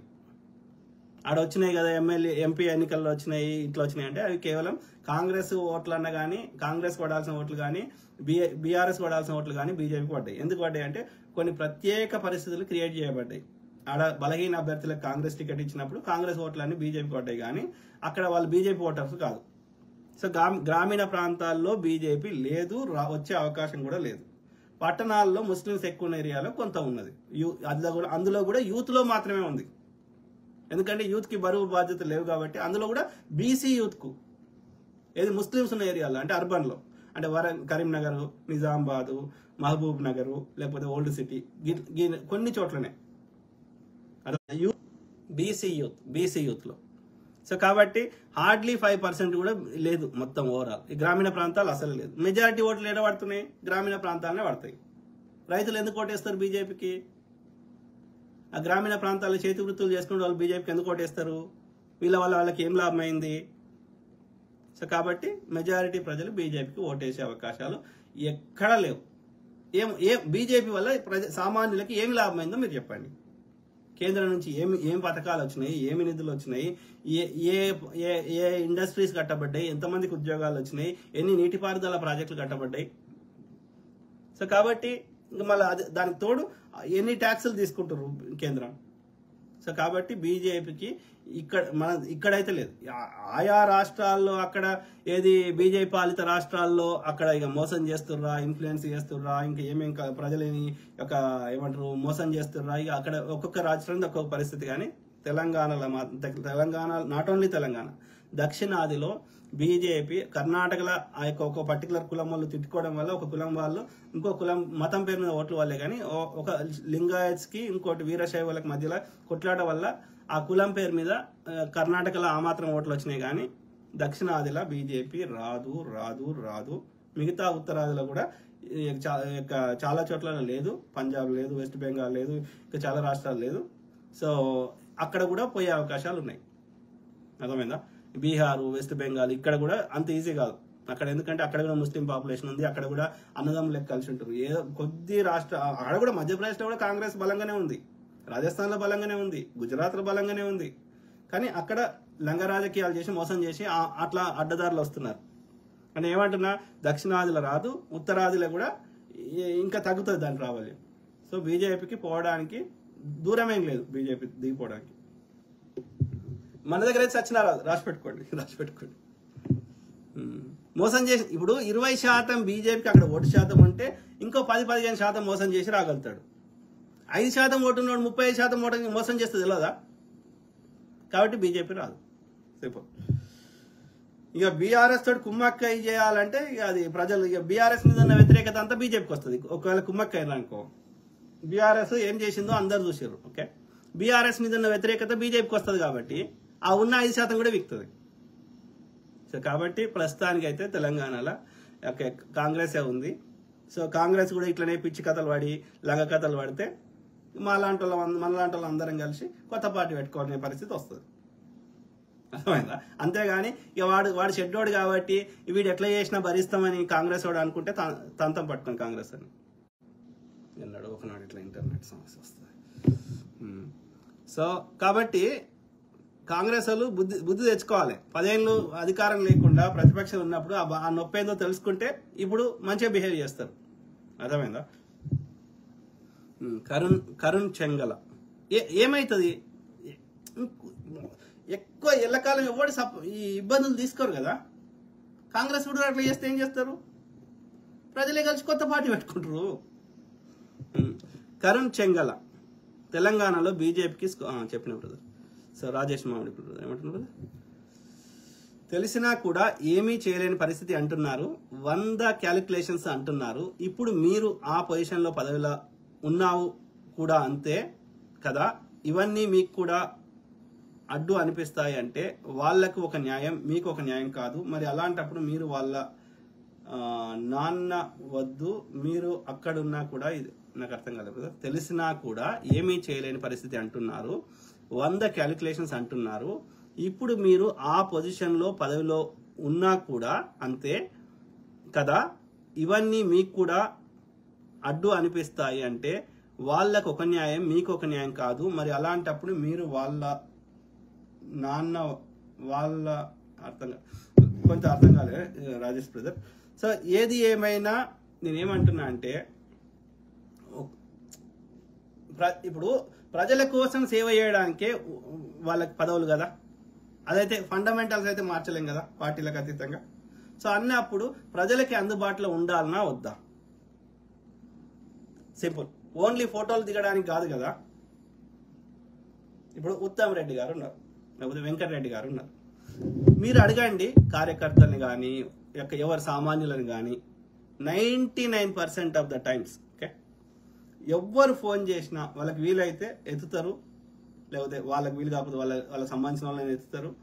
ఒక మీనింగ్ఫుల్ సొల్యూషనో, లేకపోతే కలుస్తామో రానో, లేకపోతే నేను వాళ్ళకి చెప్తా ఆ సమస్యకి ఏదో ఒక, వాళ్ళ ప్రజలకి ఏదో ఒక అందుబాటులో ఉండడము, వాళ్ళ సమస్యను తీర్చడము, ఏదో ఒక ప్రయత్నం చేస్తారు. ఎవరు? పబ్లిక్ నుంచి వచ్చిన లీడర్లు. ఎగ్జాంపుల్ చెప్పినా ఉత్తమ్ రెడ్డి చెప్పినా, ఈ వెంకటరెడ్డి గారు చెప్పినా, శ్రీధర్ బాబు గారు చెప్పినా చెప్తున్నా. సో అట్లా కొద్దిమంది ఉన్నారు, ఏళ్ళ మీద లెక్క పెట్టవచ్చు. సో వాళ్ళు ఎప్పుడు చూసినా ప్రజల లోపలనే ఉండే ప్రయత్నం చేస్తారు. వాళ్ళు ప్రజలకు అందుబాటులో ఉండే ప్రయత్నం చేస్తారు. కళ్ళు నెత్తి మీద పెట్టుకోరు. ఇప్పుడు బీర్లా ఎల్లన్న కానీ ఇట్లాంటి వాళ్ళు కొంతమంది ఎట్లున్నారంటే, ఇక వాళ్ళు ఇప్పుడు రేవంత్ రెడ్డిని ఇప్పుడు కాదు, ఇప్పుడు అంటే ముఖ్యమంత్రి, ఇది ఒక డిఫరెన్స్. ఇది ముఖ్యమంత్రిగా కాకముందు కూడా సామాన్యుడు రేవంత్ రెడ్డిని కలవడం ఇంపాసిబుల్. ఇప్పుడు కదా, I'm not talking about CM ఆయనకు ఒక రూల్స్, ఆయనకు ఒక పెద్ద ఇది లెక్క కథ ఉంటుంది. I understand. Not only now, even before also, the attitude, the mind set, అట్లా కొంతమంది తయారయ్యారు. ఇప్పుడు అద్దంకి దయాకర్ అయితే ఓడా, అద్దంకి దయాకర్ ఎడకాయలు వచ్చిండు, ప్రజల తెలంగాణ ఓయూ గీళ్ళకెళ్ళి వచ్చిండు కదా. అద్దంకి దయాకర్ వీళ్ళ లెక్క, వీళ్ళ తాత మనువాది కాదు కదా, రైట్? సో ఈ డిబేట్లలో పోయి అందరినీ కలిసి తమ్ముడు అన్న అని కింది స్థాయికి వెళ్ళి వచ్చిండు కదా. గద్దరన్న బతుకున్నప్పుడు కలవలే ఎవరినైనా, ముమ్మోని చక్కని కలవలే గద్దరన్న. కన్ను నెత్తి మీద పెట్టుకున్నాడు గద్దరన్న. విమలక్క పెట్టుకుంటుందా నెత్తి మీద? మరి ఎందుకు అద్దంకి దగ్గర అంత పెద్ద పోటుగాడా? ఈవెన్ బట్టి గారైనా అట్లా కలవదురా అయ్యా. మరి వెంకటరెడ్డి గారు ఎందుకు చేస్తలేరు? ఉత్తమ్ రెడ్డి గారు ఎందుకు చేస్తలేరు? శ్రీధర్ బాబు గారు ఎందుకు చేస్తలేరు? శారదా నేరల్లో అయితే అప్పుడు నేను కేటీఆర్ అని తిట్టినప్పుడు ఆ జూమ్ కాల్లో you are the talk of the town, you are great అని ఎన్నోసార్లు మాకు జూమ్ కాల్లోకి వచ్చేది. ఆమె బాధ చెప్పుకునేది. పొన్నం ప్రభాకర్ వాళ్ళ అల్లుడు మన శారదా నేర అల్లుడు కూడా నాతో మాట్లాడేటోడు. పొన్నం ప్రభాకర్ మమ్మల్ని ఎదగనిస్తాడు కరీంనగర్లో అని బాధపడ్డది చెప్పుకొని. ఇలా మహిళా కమిషన్ చైర్మన్ ఏదో ఆడ కూర్చుంటే పెడితే కళ్ళు ఎత్తికెక్కిపోయినాయి. ఇక ఎవరో ఒక బ్రదర్ అడిగిండు, అన్న ఏదో కాలేజ్ ఉంది, ఈ కాలేజ్ది ఆమె ఆ యొక్క ఫీజు ఏమన్నా తగ్గిస్తారేమో, వాళ్ళు అదనంగా వేస్తున్నారు 5 లక్షలు ఎంతనో, కొంత తగ్గిస్తారేమో అని. సిస్టర్ ఇదేదో చూడమంటే చూసింది, ఆ బ్లూ టిక్ కూడా వచ్చింది, కానీ రెస్పాన్స్ లేదే. నాకు అడుగుతలేను కదా, I'm not asking favour to me కదా. ప్రజలకి ఇప్పుడు మనం ఎందుకు అడుగుతున్నాం? అరే మనం ఇంత ప్రజలకి ఏదైనా చేద్దామని. మరి చూసినప్పుడు బ్రదర్ నేను నా ఆఫీస్ వాళ్ళకి చెప్తా, ఏదో ఒకటి చూద్దాం అనాలి కదా. కరెక్ట్? అది అట్లా నేను ఒక్కరిని చెప్తలేను, అది నా ఎక్స్పీరియన్స్ నాకున్నాయి. నాయి కాకుండా నాలాగా బాధపడుతున్న వాళ్ళు, ఆ యొక్క అంతకుముందు వాళ్ళతో అత్యంత సాన్నిధ్యంగా ఉన్న వాళ్ళు ఇవాళ నెత్తి మీద కమిషన్ చైర్మన్లకి అంత ఎమ్మెల్సీలకి అంత పెద్ద పోటుగాన్లకి ఫీల్ అవుతా అంటే నరసింహ తమ్ముడు ఉన్నాడు విలేకరి. సో ఆయన వీళ్ళందరినీ కాంగ్రెస్కి అధికారం తేవాలని ఎంతమందిని ఇంటర్వ్యూలు చేసిండో. ఈ కాల్వ సుజాతను ఎన్నిసార్లు చేసిండో నరసింహ తమ్ముడు. అద్దంకి దయాకర్ ఎన్నిసార్లు ఇంటర్వ్యూ చేసిండో, జర్నలిస్ట్ ఆ బ్రదర్. సో అట్లా ఎంతో మందిని చేసిండు. ఆయన పేరు ఏంది, మర్చిపోతే ఆయన పేరు, ఆయనకు నాయక్, బెల్లయ్య బెల్లా నాయక్ అయితే భుజం మీద చేసుకొని తిరిగిన వాళ్ళు ఇవాళ అన్నా నేను చేస్తే ఫోనే ఎత్తట్లేదు గాడిద కొడుకులని బాధపడుతున్నాడు. కరెక్ట్ కాదు కదా అది. నేను కార్యకర్తకే నిన్ను ఆడ కూర్చుండబెట్టడంలో కీలక పాత్ర పోషించిన వాళ్ళకే నువ్వు అందుబాటు లేకపోతే ఈ సామాన్యుల పరిస్థితి ఏందిరా అయ్యా? అది కూడా నువ్వు ముఖ్యమంత్రి స్థాయి కాదు, ఇంకా ఏదో ఆడ సమన్యాయం కోసం నీకు చిన్న పదవి ఇస్తే రేపు ఇంకా మంత్రి ఇంకోటి చేస్తే మీకు మీ ఎట్లు కళ్ళు ఏడుంటాయి?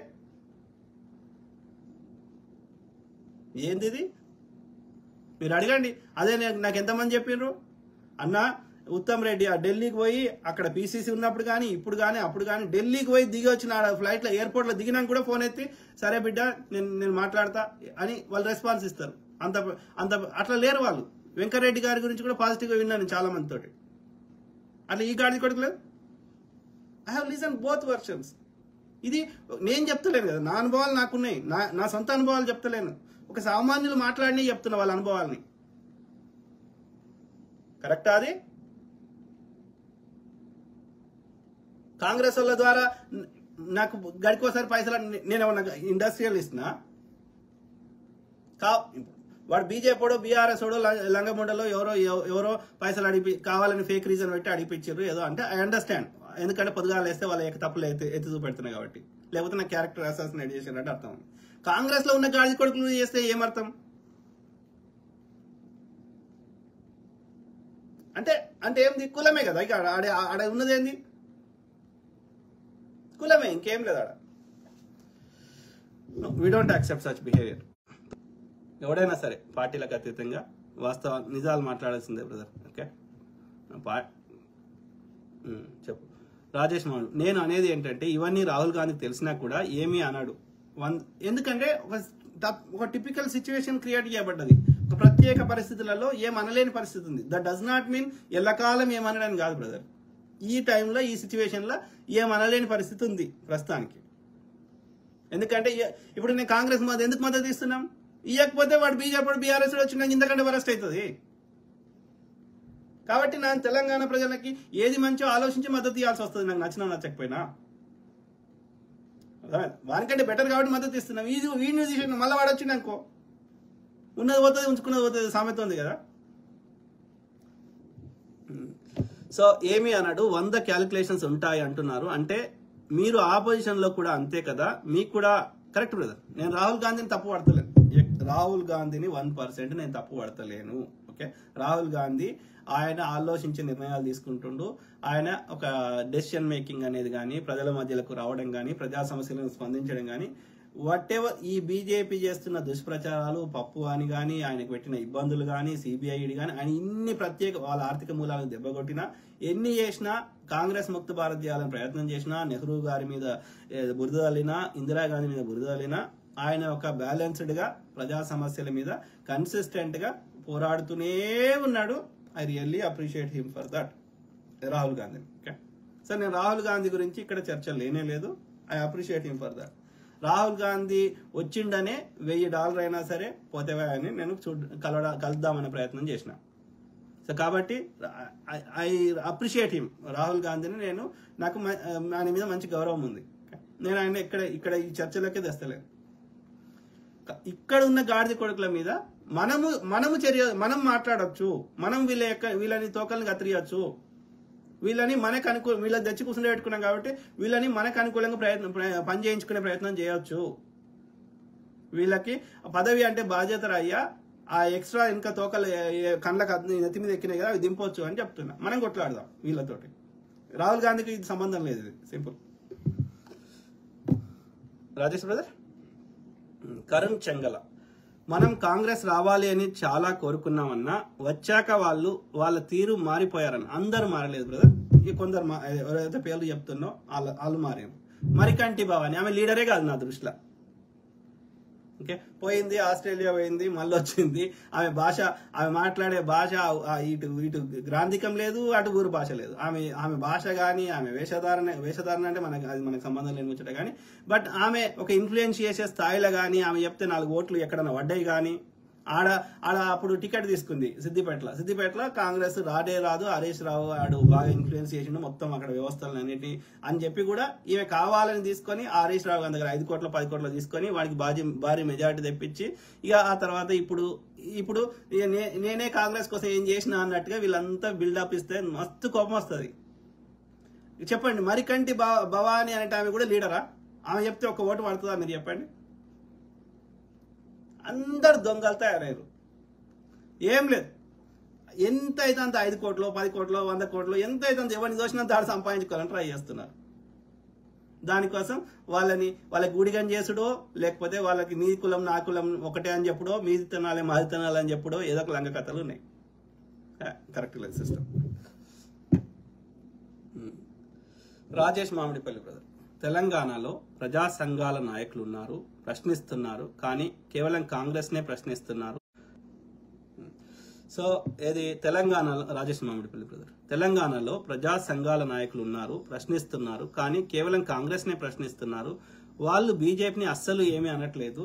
క్రాంతి కావచ్చు, రిటర్న్ అది నీవు టైప్ చేసేటప్పుడు అది కరెక్ట్ పడతలేదు బ్రదర్, కొంచెం అది చూసుకో రాజేష్ బ్రదర్.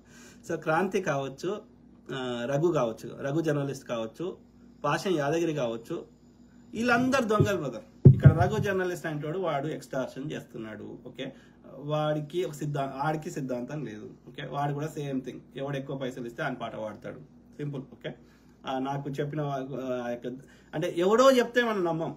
దగ్గరోళ్ళు ఎవరైతే దగ్గర నుంచి చూసిన వాళ్ళు ఈయన పేరుంది కదా, ఆయన పేరేంది చర్చ్ ఇట్లా డిఫరెంట్ మాట్లాడతారు కదా, ఈయన పేరేంది పాస్టర్, సో ఆయన మర్చిపోతే. సో ఆయన దగ్గర 30 లక్షలు తీసుకున్నాడంట. ఓకే, ఈ పాస్టర్ ఏంది, అప్పుడు కాంగ్రెస్ ఉన్నప్పుడు రాజశేఖర్ రెడ్డి గారు ఉన్నప్పుడు ఈ పాస్టర్ ఆయన పేరేంది, ఆయన ఫేమస్ కదా, ఆయన డిఫరెంట్ మాట్లాడతారు కదా మన పాస్టర్. సో ఆయన మునూరు కాపు ఆయన. సో ఆయన దగ్గర ఏది ఇక్కడ సంగారెడ్డిలో 1200 కోట్లు 1200 ఎకరాలు ఉన్నది ఈ పాస్టర్కి. ఓకే, ఆయన పేరు నాకు సరిపోలే. సో అయితే అక్కడ ఏది అమిత్ షాకి బాగా క్లోజ్ ఈ pastor. Okay, so Amit Shah ద్వారా ఈ రఘు జర్నలిస్ట్ కి 30 లక్షలు ఇప్పించాడు. మరి రఘు జర్నలిస్ట్ ఏం చేస్తాడు, బీజేపీ ఎవరిని ఎక్కువ పైసలు ఇస్తే ఆయన పాట పాడతాడు. మళ్ళా ఏం చేస్తున్నాడు, అదే చేస్తున్నాడు. కాంగ్రెస్కి 5% ఓట్లన్నా తగ్గిదేయాలని వాడు ప్రయత్నం వాడు. సో వీళ్ళందరూ దొంగలే. ఇప్పుడు బీసీల కోసమే పుట్టిన అన్నటువంటి వాడు ఆర్ కృష్ణయ్య బీజేపీ పాట పాడబట్టే. సో అందరు బీసీ లీడర్లు అని చెప్పుకునే గాడి కొడుకులు అందరూ బీజేపీకి అమ్ముడు పోయారు. ఇక్కడ స్థానిక సంస్థలలో బీసీలకు రిజర్వేషన్ కావాలంటారు కానీ చట్టసభల గురించి కొట్లాడరు. చట్టసభలు కదా మెయిన్, ఎమ్మెల్యే ఎంపీలు కదా మెయిన్. ఈ సర్పంచ్ గెలితేంది పీక్తేంది, అది ఒరేదేంది, సర్పంచ్లు ఊరేసుకుంటారు యొక్క బిల్లులు రాక. సో అంటే వీళ్ళందరూ దొంగలే. నేను అదే చెప్పిన, స్టార్టింగ్ లో చెప్పిన, ఈ కులం పేరు చెప్పి వాడేది కావాలనుకుంటుండే కానీ కులం మీద ప్రేమ లేదు గాడి కొడుకుని అందరు చెప్పిన. మందకృష్ణ మాదిగా మనకి ఊరికి దూరం పెట్టిన వానికి ఓటేయమంటే ఇక మనం ఏం చెప్తాం దానికి సమాధానం? వీళ్ళు చిల్లర కమ్ముడు గాడి కొడుకు. ఇప్పుడు ఈ అద్దంకి దాకర్ ఎందుకు అమ్ముడు పోతాడు? కాంగ్రెస్ లో ఉండి అప్పుడు కవిత ఫండింగ్ ఇస్తే అప్పుడు పోటీ చేసిండు కాంగ్రెస్ నుంచి. తర్వాత ఆడెక్కడనో పెట్రోల్ బంక్ లో పెట్రోల్ పోయించుకొని ఆ యొక్క రఘువీర్ అకౌంట్ ఉంటుందంట ఆ పెట్రోల్ బంక్ లో, ఆ రఘువీర్ కడతాడు అని ఆయన అకౌంట్ లో ఎత్తాడంట. ఇట్లా ఊడిగని చేసిన గాడి కొడుకు, పదవుల కోసం చిల్లర కోసం ఇట్లా ఊడిగని చేసే గాడి కొడుకులు మనకేడ ఆత్మగౌరవం ఉంటుంది, మనకేడ రెస్పాన్స్ ఇస్తారు, మన సమస్యల గురించి ఎప్పుడు కొట్లాడతారు ఈ గాడి కొడుకులు. చిల్లరేషాలు కలవదు, అట్లా కలవదు. కరెక్ట్ బ్రదర్, అదే వాని పేరు వస్తలేదు నాకు, KA Paul. Correct brother, Karan Changala. So ఆ కేఏ పాల్ అంటేవాడు వాని పైసలన్నీ కాంగ్రెస్ ప్రభుత్వం రాజశేఖర రెడ్డి గారు ఉన్నప్పుడు వీళ్ళు ఫ్రీజ్ చేసిర్రు అన్నట్టు. ఈ ఫ్రీజ్ చేసిన ఈడు బీజేపీ వచ్చినాక ఏం చేసిండంటే ఈ యొక్క ఏది వాని జనరల్ గా అలౌ చేయరు ఈ విదేశం నుంచి వచ్చేటి కానీ పోయేటి కానీ, ఓన్లీ వీనికి వాటా ఇస్తా అంటేనే చేస్తారు అన్నట్టు. వాడిని బతిలాడుకొని అమిత్ షా దోస్తు చేసుకుని వీని ఫ్రీజ్ చేసిన ఫండ్స్ అన్ని ఒక్కొక్కటి రిలీజ్ చేసుకునే ప్రయత్నం చేస్తుండ అన్నట్టు. అందుకని ఇటు బీజేపీ పాట పాడతాడు. ప్రవీణ్ పగడాల కేసుని సిబిఐకి అప్పచెప్పమంటాడు ఈడే. అందరు దొంగలే. సో అట్లా ఆడి దోసుకున్న వాళ్ళకి ఈ రఘు జర్నలిస్ట్ ఈయనకి పైసలు ఇస్తారు. వీళ్ళందరు దొంగలే. అదే ప్రజల మీద ప్రేమ లేని గాడిద కొడుకులే ఉన్నారు. మీ అన్ని రంగాల్లో అట్లే వచ్చారు. రాజకీయాలు అట్లే ఉన్నారు, ఈ కార్పొరేట్ సంస్థలు అట్లే ఉన్నాయి, తర్వాత మీడియా అట్లే ఉంది. Corrupted everything. ఇంకా మన బాధ ఏంటంటే తక్కువ దొంగనే ఎన్నుకోవడం, సెలెక్ట్ చేసుకోవడం మాత్రమే మన శైలి ఉన్నది. సింపుల్. Correct brother. రాజేష్ కేఎఫ్ఆల్ వాని పేరు నాకు రాలే. సో అది మిత్రుల శంకర్ అన్న కాపోళ్ళు అంటున్నాను. కరెక్ట్. సో అది మిత్రులారా, మాట్లాడుతూనే ఉంటా, అన్ని ప్రజా సమస్యల మీద మాట్లాడతా. ఓకే, నాకు సెల్ఫ్ అజెండా ఏమీ లేదు. నాకు పైసలు కావాలనుకుంటే నా సొంతంగా ఏదైనా వ్యాపారమో ఏదైనా ఇంకేదైనా పని చేసుకొని సంపాదించుకుంటా, కానీ ప్రజల సొమ్ము చిల్లి గవ్వ కూడా మనకు వద్దు. ఓకే, కష్టపడని దాన్ని వస్తే దాంట్లో తృప్తి ఉండదు. రెండోది, మనం జెన్యున్గా మనం బాగుపడాలి. అందరి దగ్గర పేదోడు ఉంటూనే ఉండదు తెలంగాణలో. నా దగ్గర పైసలు ఉంటే కదా నువ్వు తయారు చేసిన వస్తువు కొనుక్కుంటా, నీకు ట్యాక్సీలు కడతా.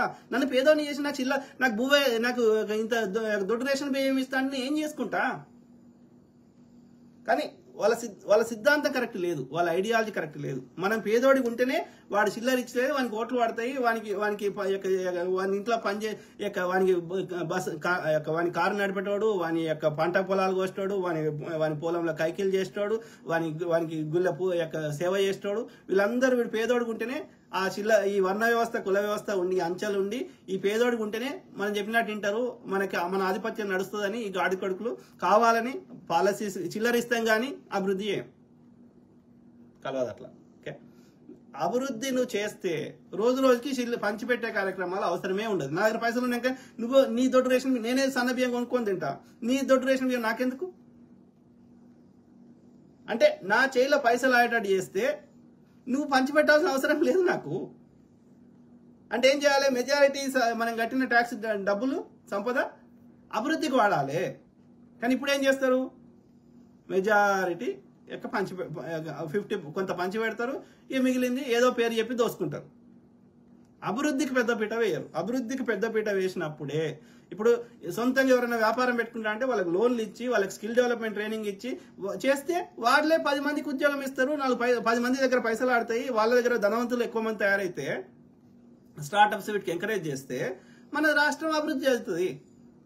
లేకపోతే ఎట్లా అభివృద్ధి అవుతుంది? పంచి పెడితే ఎన్నేళ్ళైనా గట్లే ఉంటుంది. ఇక గిట్లనే ఉంటుంది. ఈ బహిరంగ సభకు ఎవరు వస్తారు? పేదోళ్ళే వస్తారు. కొంచెం చదువుకున్నాడు 4 పైసలు ఉన్నాడు ఎంతమంది వస్తున్నారు? ఈ వచ్చేటోళ్ళు పోతారని మన భయం.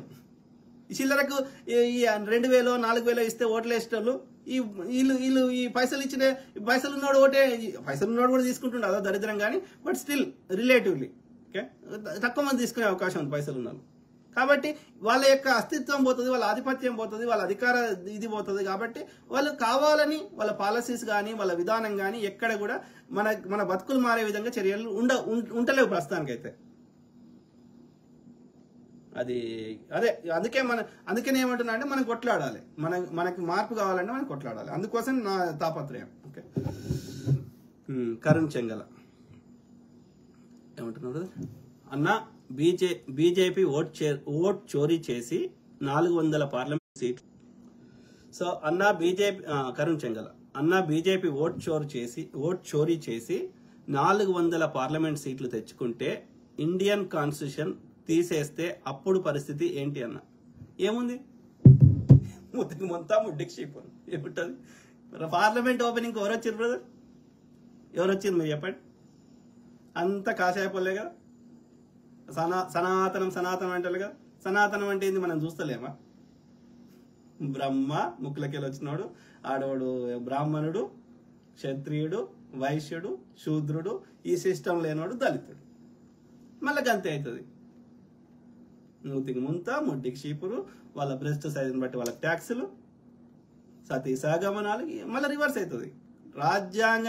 రాజ్యాంగం ఉండి 60 ఏళ్ల నుంచి అందరం పోరాటం చేస్తే ఇక్కడికి వచ్చినాం. ఇది ఎత్తేస్తే ఏమవుతుంది? అప్పుడు ఆ పరిపాలించేవాడు ఏం చెప్తే అదే చట్టం అవుతుంది. కానీ మిగతా ఇస్లామిక్ రాజ్యాలను, ఆ యొక్క నియంత్రణ ఉన్న రాజ్యాల్లో పరిపాలనలు ఎంతో కొంత మంచోళ్ళు కాబట్టి వాళ్ళ దేశాలను అభివృద్ధి చేసుకుంటారు.